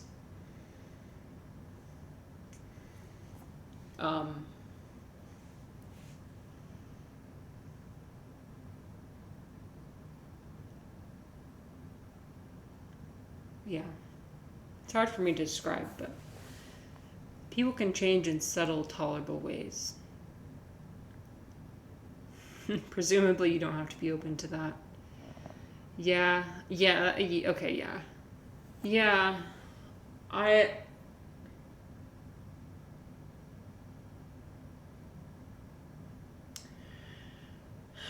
Although, if you ever see, like, murder documentaries, I'm not saying this is ethically right. I'm just saying, like, if you ever see, like, a murder documentary, you see the murderer, they get convicted as guilty or whatever, and you see the family, and you see the family being like, well, what he did, we forgive him, or whatever. I mean, is that real love and understanding? I guess. I mean, I'm not saying it's like right or anything, but at the same time, like, that does happen where, like, somebody will murder somebody else and their family will be like, well, we still love him. And it seems absurd that people would say that, but at the same time, that's kind of what I mean.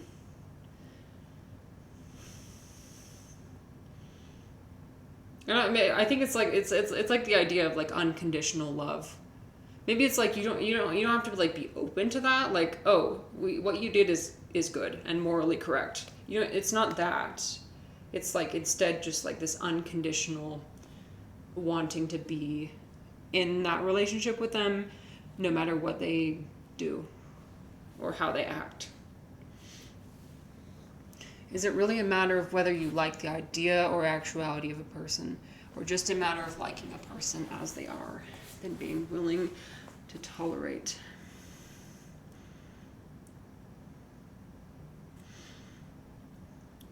I think it depends on what you want out of it, I guess.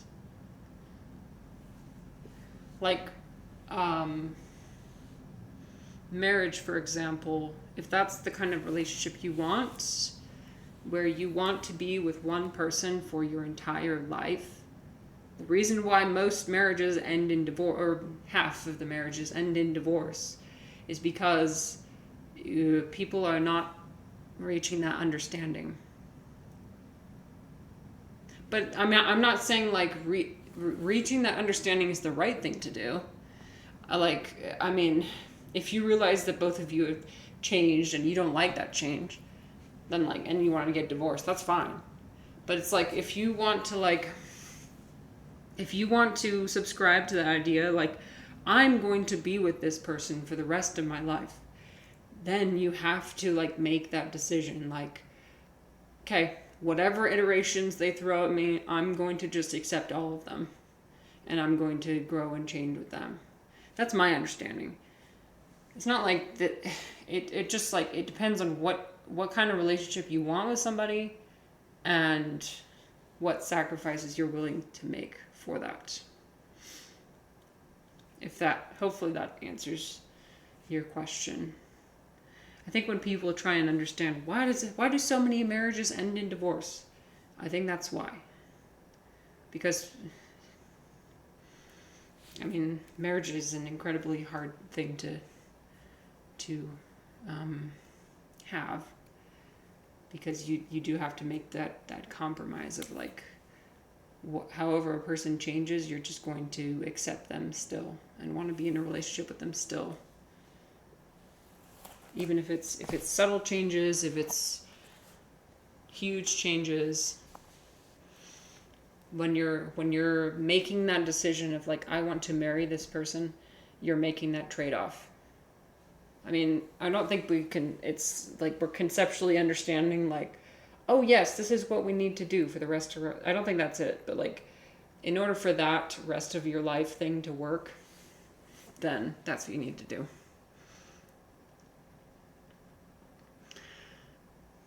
I don't think either of us would describe it as unconditional, or that there's an absolute openness to any kind of change. But equally, there's a certain intent for it to last and a willingness to tolerate most kinds of change.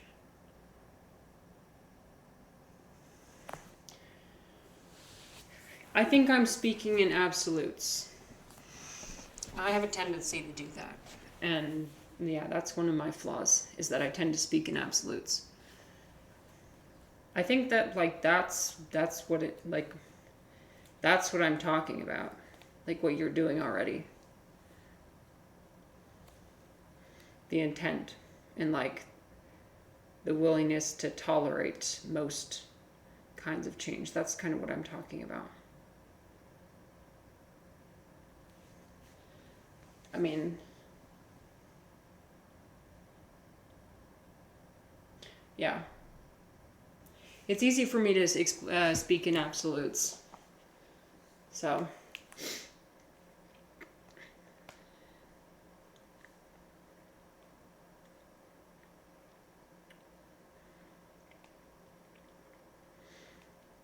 Okay.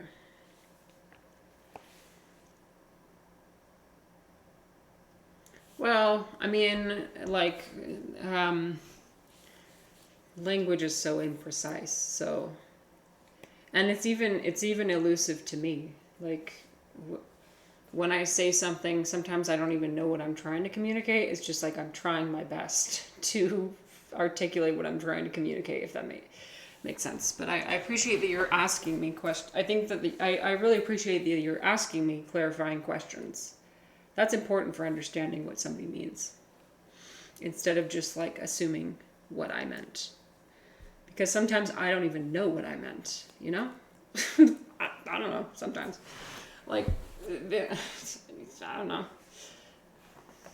I'm trying my best to like, to name these realizations in my very limited vocabulary of how to talk about them. So, but yeah, I appreciate your questions. It's important to always stay humble and important to always be like,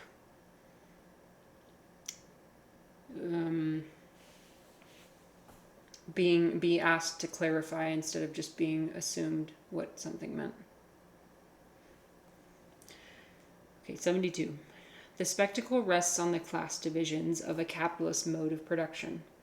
This is hidden by the projection of an image of unity within spectacular opposition.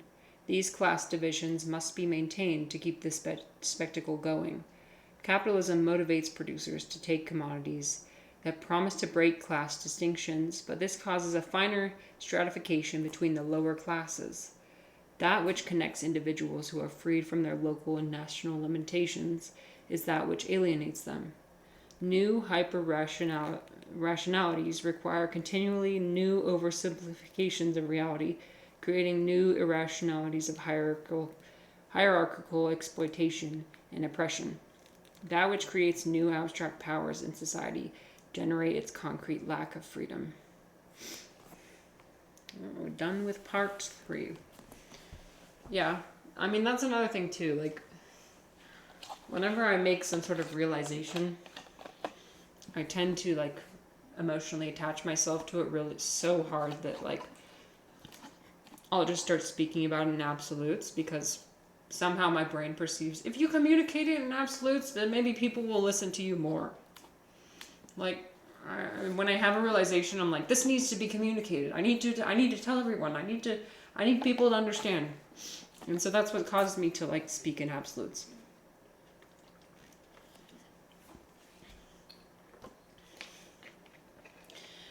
I almost feel like it's impossible not to do that. But then again, you always have a way of proving me wrong. I don't know, you guys are like, you and everybody else that comes here and chats, I'm like, holy fuck. I need to step up my game. Like, yeah, I don't know. I don't know how you're constantly like being thoughtful about everything you're saying and how it's being perceived and how this and this and it's, oh, I don't even know. I guess I've never paid attention to it until now. So maybe that's my thing. Okay. 73. The spectacle began when the bourgeoisie won the economy. Sorry, one second. I'm trying to fix something. Actually, I'm going to use the restroom really quick. I'll be right back. Be right back.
Oh my god, my cat was throwing a huge tantrum apparently. Look what I found. And this was like scattered all throughout the hallway as well. She does this when she's upset. She'll like take the roll of toilet paper off and just destroy it and then like lead the trail of toilet paper all the way down the hall. Okay. I have the luxury of spending a bit of time thinking about what I'm about to say, for one thing. Yeah.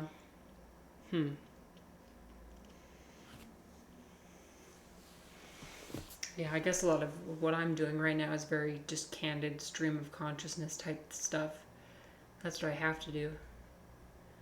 Well, they always say, like, when you're streaming, you need to always be talking. So I'm like, okay, I guess I'll just say what I'm thinking.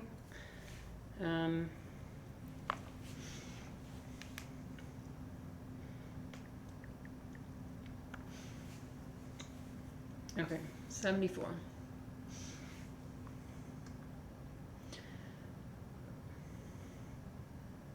Really? Oh, so naughty. Yeah, I think she does this because she isn't getting the attention she wants.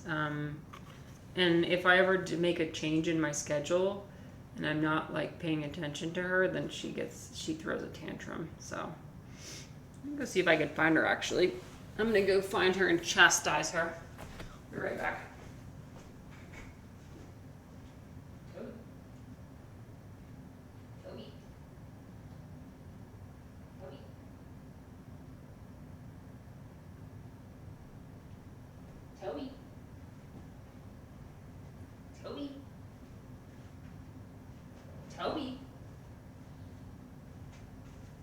Toby.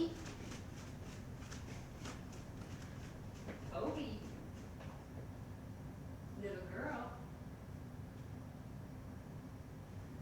Little girl. Yeah, hi. Yeah, were you being naughty? Yeah. Yeah. You're naughty. Did you know that? You're naughty. She is so naughty. You are so naughty. Did you see what you did? Here, look. Did you see that? Did you do that? Oh no, she's like, no. Stay here. No, stay here. Stay here. Stay here. Fine. Did you do this? Yeah, I think you did. Do you feel bad? Do you regret your decision? No, she's like, and I'll keep destroying it too. You are so naughty. You are so... Hi, MC.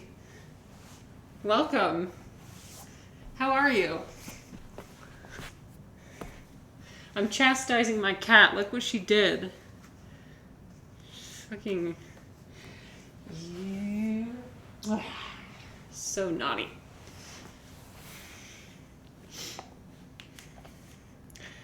Sorry I wasn't able to spend a lot of time in your stream the other day.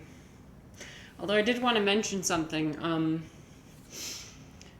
I think you made me have a really important realization.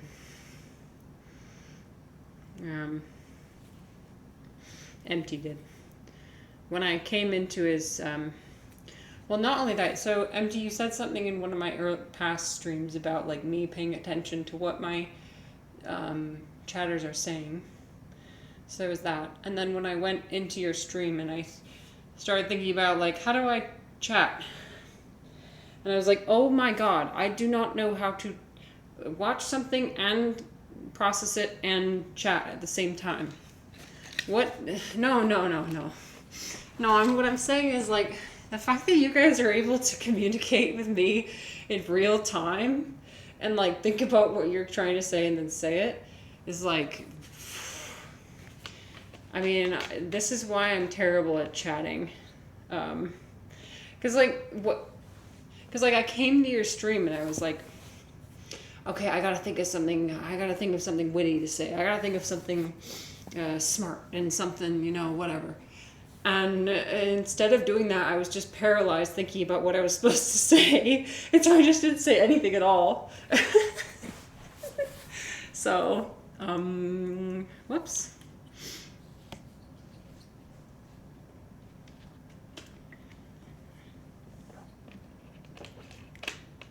It goes back to the idea of like me being unable to consume things thoughtfully. I think you guys have some sort of inner insight into how to do that. And I'm learning. I'm trying to learn how to do that, but it is abysmal how unable I am to do that. Ooh. You want me to be honest with you? That was the only time I've ever been in a stream and commented. So the audacity of me to be a streamer and not even have the experience of ever like I don't know, like, oh, I watch streams, yeah, but I'm always a lurker. I never like talk to people. But I'm going to do that now. Because of you, because of all of you. The fact that you guys are able to like, yeah, talk to people and do it. I need to change the way I consume things. Starting now, I'm changing it. I'm going to do that. So right now we're just discussing this book, The Society of the Spectacle. Oh, you lurk a lot too. Yeah. I mean, there's nothing wrong. I don't think there's anything wrong with that per se, but with, I don't know what I'm trying to say.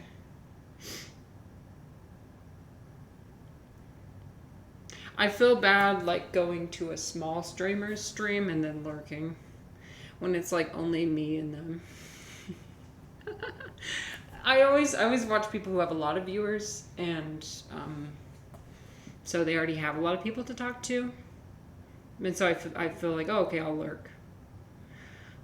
But then when I go to like a smaller stream, I'm like, oh, I feel bad for just like sitting here and absorbing what you're doing without commenting on it. That is true. Yeah, you're right. Yeah.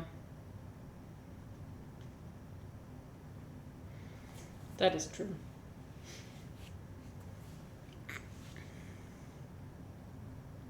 Yeah, I only just downloaded Twitch like when I wanted to stream. So like a couple months, like 2 months ago is when I first started using Twitch. I didn't realize how much value you have from watching media in that form. It's always, for me, it's always just been YouTube videos, and that's like lurking is the norm. Like, you can comment, sure, but I mean, you're not going to interact with the person in real time. So yeah. Anyways, we're talking about commodities and the fetishization of commodities and all that delicious stuff. Yeah. Yeah, the more I've started doing it, the more I'm like, I think I like this too, actually. Without that, it's basically YouTube, exactly. That's what I'm saying. I'm coming from YouTube, where I didn't even have to. I just watched it. I just like saw it with my eyes, but wasn't actually thinking about what was going on. Sometimes I do. When I watch like a documentary, I guess I think about what is going on, but okay. 75. The class struggles of the long era of revolutions that was initiated by the ascendance of the bourgeoisie arrived with historical thought. This is the dialectic, a line of reasoning that doesn't conclude at the definition of meaning of what exists, but aspires to understand the dissolution of everything that is, and in the process dissolve all separation. 76. The philosophy of Hegel only examined the transformation of history through processes, but never examined the process or results of change itself. He limited himself to the mere interpretation of the transformation after the event. His work represents the philosophical culmination of philosophy. He sought to understand a reality that generated itself. His historical thinking are justifications that have arrived too late, as the meaning of reality depends on the historical completion of events. His analysis occurred in thought only, and as such was able to escape separation. Hegel's paradoxical intellectual position, the subjugation of the meaning of all reality to the material conditions and events which have culminated up to that point, while at the same time revealing the very meaning as the culmination of these conditions, arises because this great thinker of the bourgeois revolutions of the 17th and 18th centuries desired a way to reconcile the results of these revolutions to the specific conditions and events he was attempting to understand. This is a really long one. Even as a philosophy of the bourgeois revolution, it does not reflect the entire process of that revolution, but only its concluding phase. It is thus a philosophy not of the revolution, but of the restoration. Hegel performed the task of the philosopher, the glorification of existing conditions for the last time. But what already existed for him could be nothing less than the entire movement of history, since his position rested upon the external position of thought. This position can only be maintained by identifying that thought with the a priori existence of spirit, that heroic force that does what it is willed, and willed what it has done, that same force whose achievement has created the present. Philosophy, in the process of being superseded by truly historical thinking, has thus arrived to the point where it can glorify its world only by denying it, since it must presuppose that the totality of history to which it credits all present conditions has already come to its conclusion, and that the only court where truth can be judged has been adjourned. Wow, that was long. That was so long. I think he's criticizing the fact that philosophy only pulls from the past, like what has historically happened. Instead of like allowing what hasn't happened yet to happen. There needs to be like some sort of like... Are you criticizing my pronunciation again? Fuck you. I'm trying to learn how to read, okay? It's on my thing. I'm trying to learn how to read. This is me learning how to read.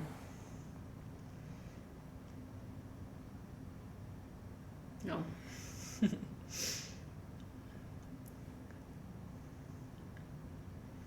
Publish your work thoughts. Read the occasional comment.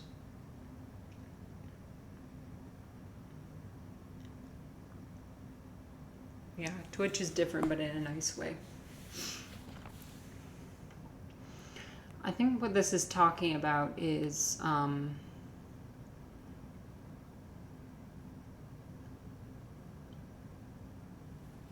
philosophy seems to be like just interpretations of things instead of like predictions of things. I think that's what he's saying.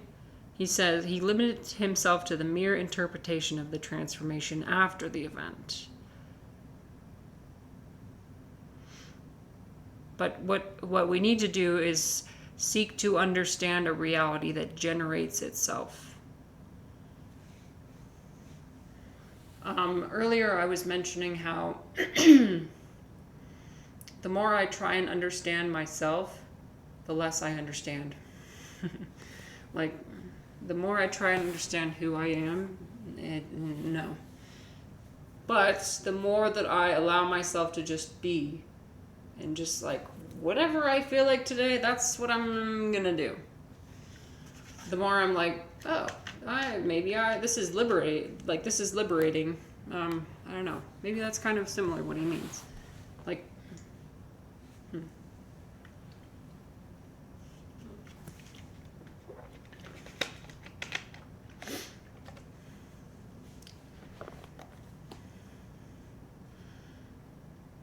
the glorification of existing conditions. I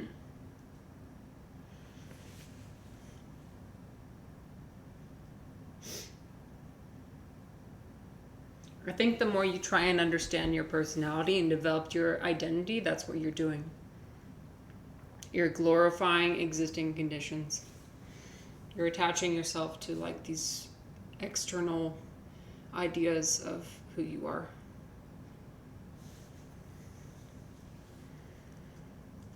Which those things are, at the end of the day, ultimately temporary. 77. When the working class exert their power and presence through actions, they demonstrate how they have not forgotten historical thought. Their actions demonstrate the denial of the ends of historical thought, demonstrating the real possibility of new ends that they themselves will materialize.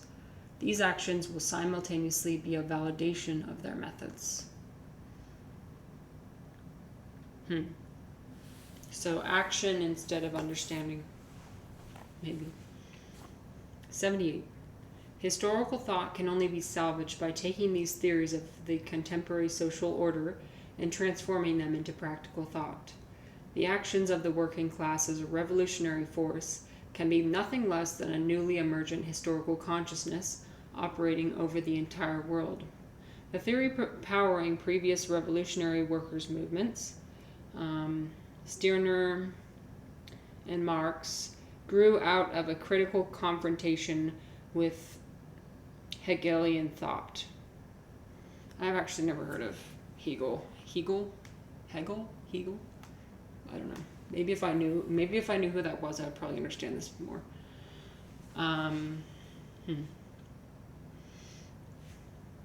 The beginning of this book made a lot of sense to me, but the deeper it goes, I'm like, okay, all right. 79. Marxist theory is just as inseparable from the Hegelian method as it is inseparable from that theory's revolutionary nature, that is, from its truth. The strong ties between Marxist theory and Hegelian action were first misunderstood, later ignored, and later denounced as a weakness, which was mistakenly developed into a Marxist dogma. Bernstein, in Evolutionary Socialism, affirmed this inseparability when he implicitly reveals the connection between the dialectical method of Hegel and the historical partisanship in his analysis of Marx. He condemned the unscientific predictions of the Communist Manifesto, which proclaimed the imminence of a working-class revolution in Germany. This historical self-deception, so erroneous that the most naive political visionary could hardly have done any worse, would be incomprehensible in a Marx who at that time had already seriously studied economics, if we did not recognize that it reflected the lingering influence of the anti-ethical Hegelian dialectic from which, oh my god, I don't think I can read this actually continually. The beginning was so good. Here, let me read you the first thing again. 80. Okay, so let me read you the first passage because that is the meat of what.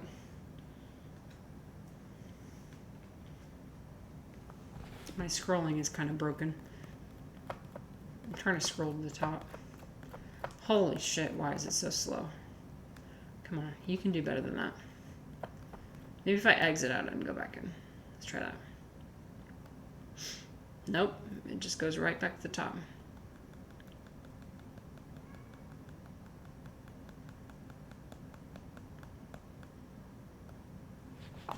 In post-industrial societies where mass production and media predominate, life is presented as an immense accumulation of spectacles. Everything that was directly experienced has been replaced by its representation in the form of images. Maybe I'll take that and I'll just go with it. Maybe this is a sign that I need to be done. If I'm no longer understanding the material, maybe that's a sign that I need to finish.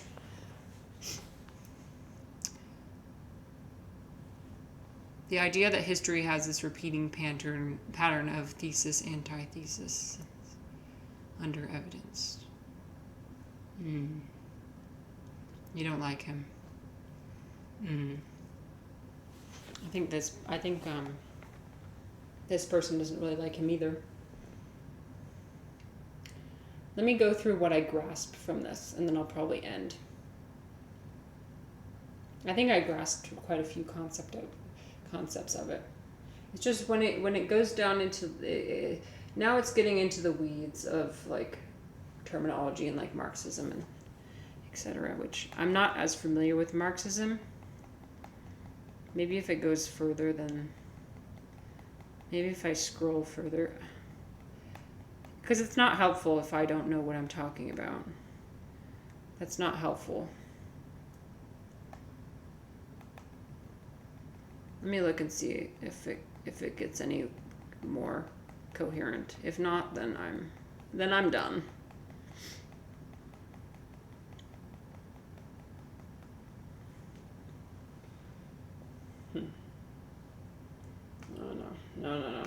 No. This is all just like, yeah. Okay.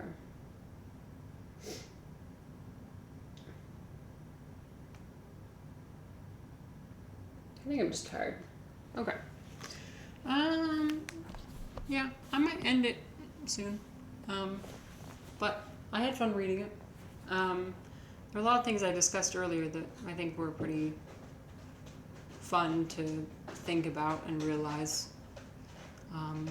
Just like sense of self, unnecessary like pseudo needs, and our invention of pseudo needs and like worshipping of unnecessary commodities, but convincing ourselves that we can manufacture satisfaction when we can't really. The idea of creating a problem just so we can have a solution, that's a problem. The answer is that we don't just abolish capitalism. What we do is like stop worshiping the commodities. I think that's the biggest thing that we need to stop doing. For real. Like, I don't think there's anything good that comes out of it. With the Stanley Cups and the boo-boo and the junk. Hi, come here. I love you. Why'd you come over here if you don't want to be held? The last thing she wants is to be held. But I love you. Can't I hold you? Come on. Just let me hold you. Just for a second. Just for a second.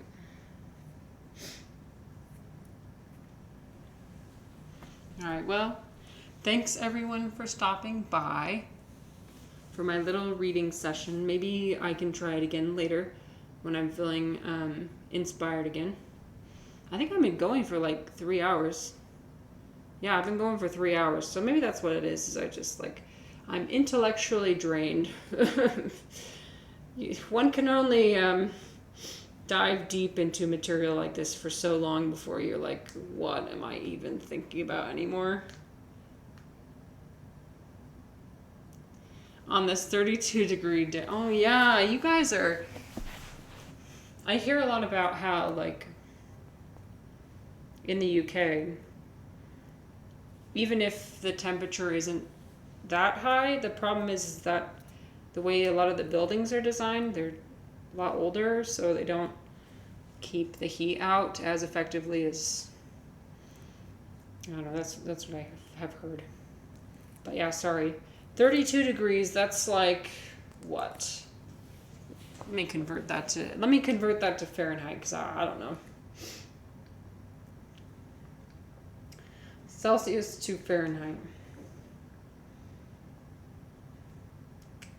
32, 89. It's only 8, wait. Yeah, because it's only 89 degrees. But it's the humid. Okay. Good. Well, the humidity makes it feel like 10 degrees hotter. I remember when I went to Hong Kong, and it was like 85 degrees, but because of the humidity, it felt like 115. Like, that's what it actually said in the temperature reading. It was like, it's 89, but feels like 115. It's like, oh my God.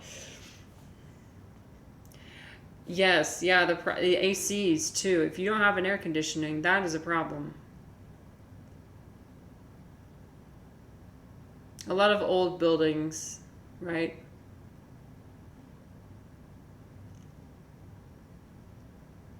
Yeah.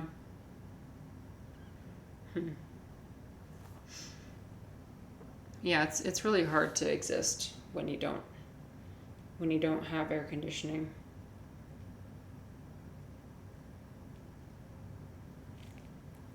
Exactly. Well, that's what I was when I was thinking when you said it was 32 degrees and I looked it up. I was like, it's only 86. What are you talking about? But then I remembered, oh yes, if you don't have an AC or if your building has shitty insulation, then it's measured in centuries. Yeah. I don't know what I'm talking about. Yeah, you guys, damn. Yeah, when I went to Chongqing, a lot of places didn't have air conditioning either. And it was also like 100 and something degrees. And when you go outside and the heat just like hits you like this massive wall, it causes like such intense brain fog. You're like, how do I even function? It makes you like irritable. Yeah, that's rough. I'm sorry.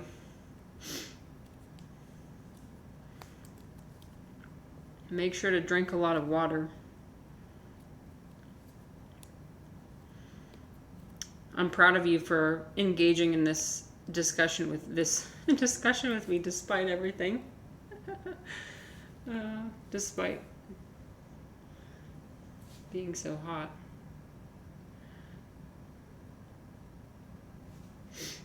Tomorrow I'm going to do just a regular stream too. Oh yes, I'm going to be playing Ace Attorney. See how that goes. I'm kind of nervous to play that game, honestly, because isn't it most of it just like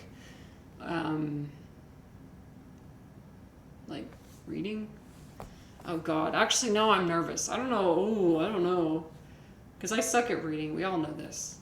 So most of it's just me gonna be reading lines of text, right? Maybe I'll try it out just for one day, and then if it goes absolutely horribly wrong, then I'll try something else the next day.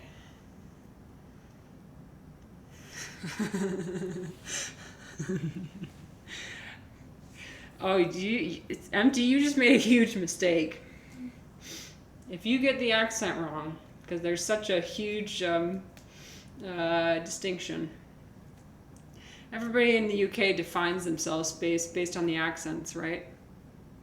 Bottle of Sprite. But yeah, when I think of somebody saying something in a British accent, I also think of that. I don't think I'm going to embarrass myself by saying what I'm thinking in my head, but empty, you basically put it to words.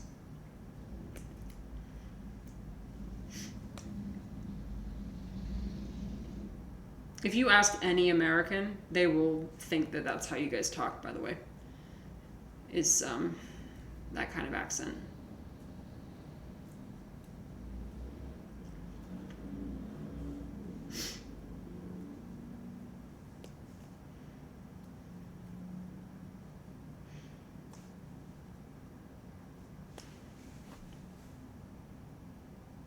Oh. Wow. A fancy. I don't even know what that is. Let me look it up.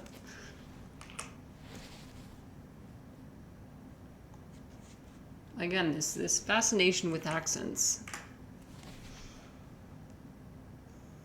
Where R is pronounced before a consonant.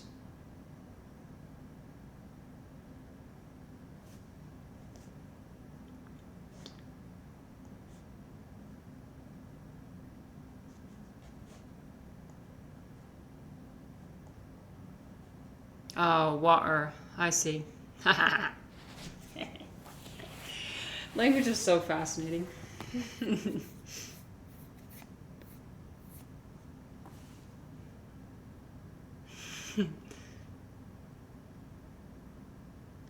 But see, in my head, I'm like, I'm trying to hear that in my head, and it sounds the same as the pronunciation that empty said. So, but I know, I'm sorry. It's very important to you people from the UK. Very, very important.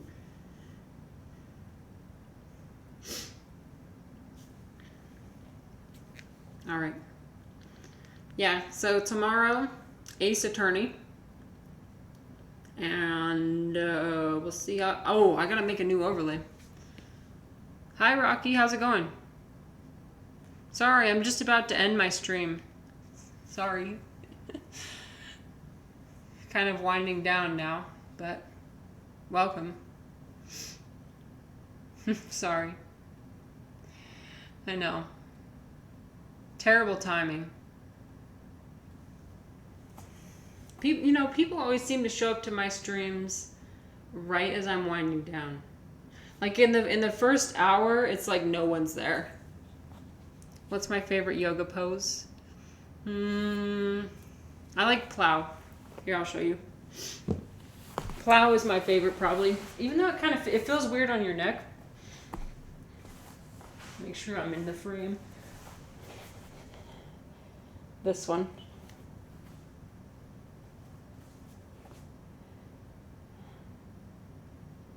But if you don't do it right, then it feels weird on your neck. That's like just... Yeah, putting my legs up like this.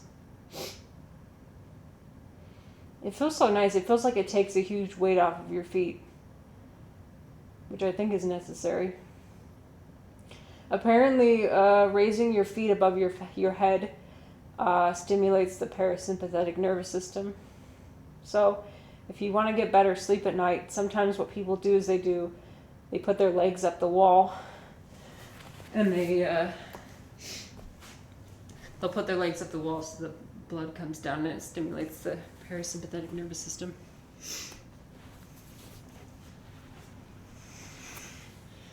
Just begin at the end. Oh, that one's hard. That one, the frog pose is hard. Ooh, that one's hard. That's almost like semi doing the splits. It's like basically you do like child's pose, and then your legs are like, I can't really do it.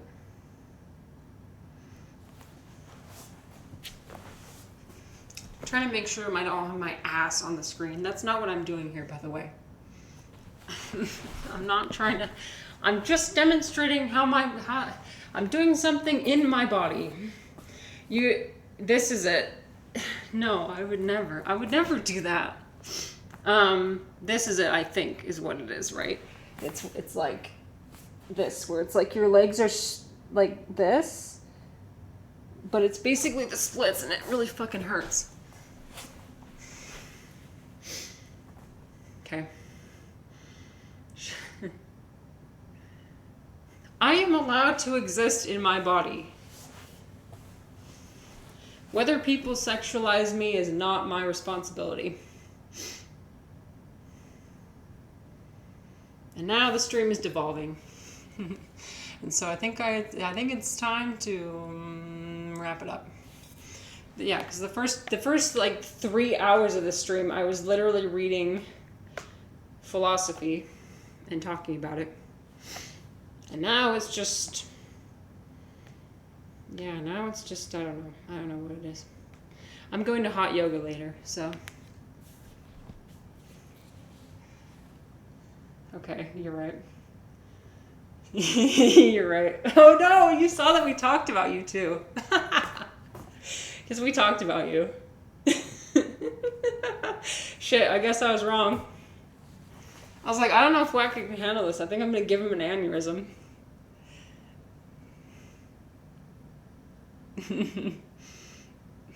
I guess not. I guess you're fine. Just fine. Nothing to worry about. No, that's not what I meant. Oh my god. That's not what I meant. Sorry. It was a joke. It was a joke.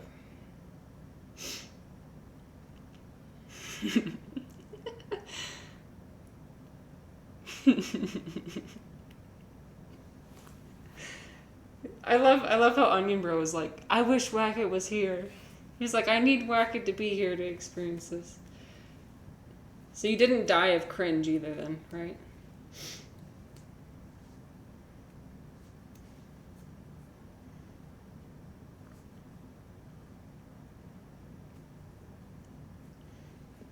Okay, I got to show you guys a pose that I am working on, that I'm trying to do, which it's so fucking hard. It's crow pose. So you go like this, you do like a squat, right? But what you have to do is you just have to support your legs on your hands. And I'm so scared that I'm gonna like fall over as I'm doing it, that, oh my god, yeah, see, like you like, oh, I feel like I'm gonna fall on my fucking face. No, I'm not, no. But I feel like I can do it. I just have to get the right, like, you just have to like get the right, okay. Yeah. Yeah, not possible for me yet. My arms are literally twigs. I literally have twigs for arms, so I don't think I have the arm strength for that. I don't want to help out companies trying to attach a vacuum cleaner to my... Yeah, I know. I'm the same way.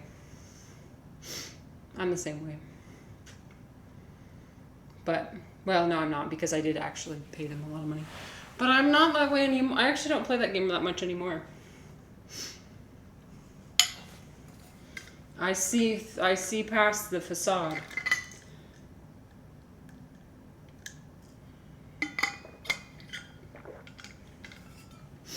Obsession with consumption.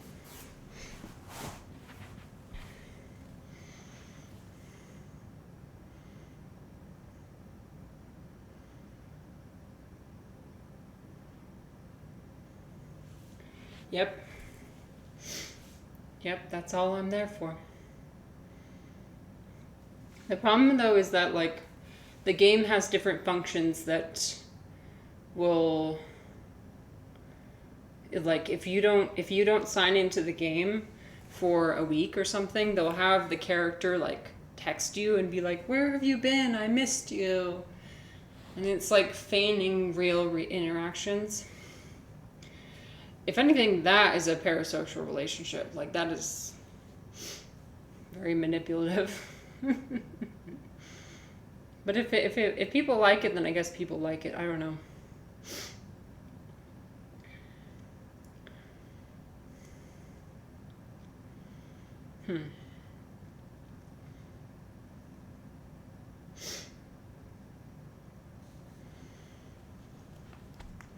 I need to just embrace who I am and not like be afraid of how I'm perceived, I guess. That's my biggest problem. Well, it's definitely not better than parasocial relationships.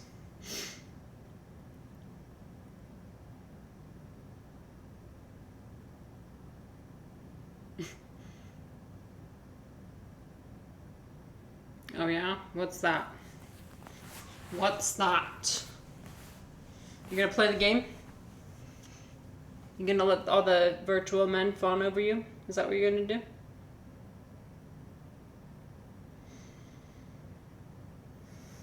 If you're in dire need of dopamine, that is a good game for you.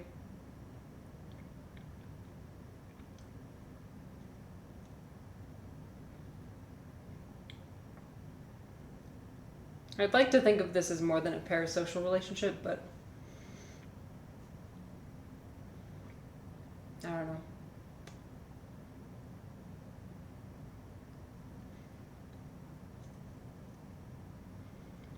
Oh. I think hot yoga guy left.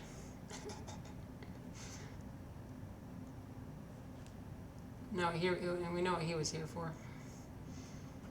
I mean, I shouldn't be mean. That's true. I stopped doing it.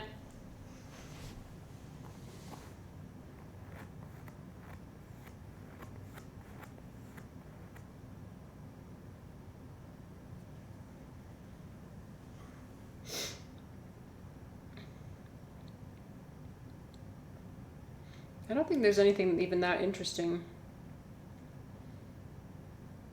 Well, what I should do is just stop talking. That's what I should do. Now I'm embarrassed. Now the cat's out of the bag. I don't want to do it now.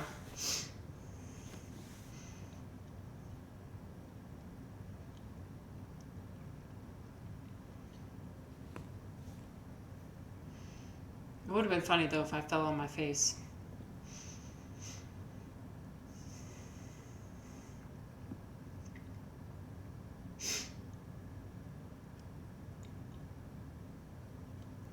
Yeah, I'm going to hot yoga in 2 hours. It's gonna be awesome. When literally you sweat harder than you ever have sweat before. It's good. Sometimes we do like water bending. It's a lot.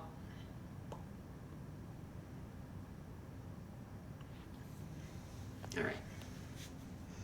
Maybe I should finally end. Yeah, I think I'll finally end this fucking shenanigans. Thanks everyone for stopping by.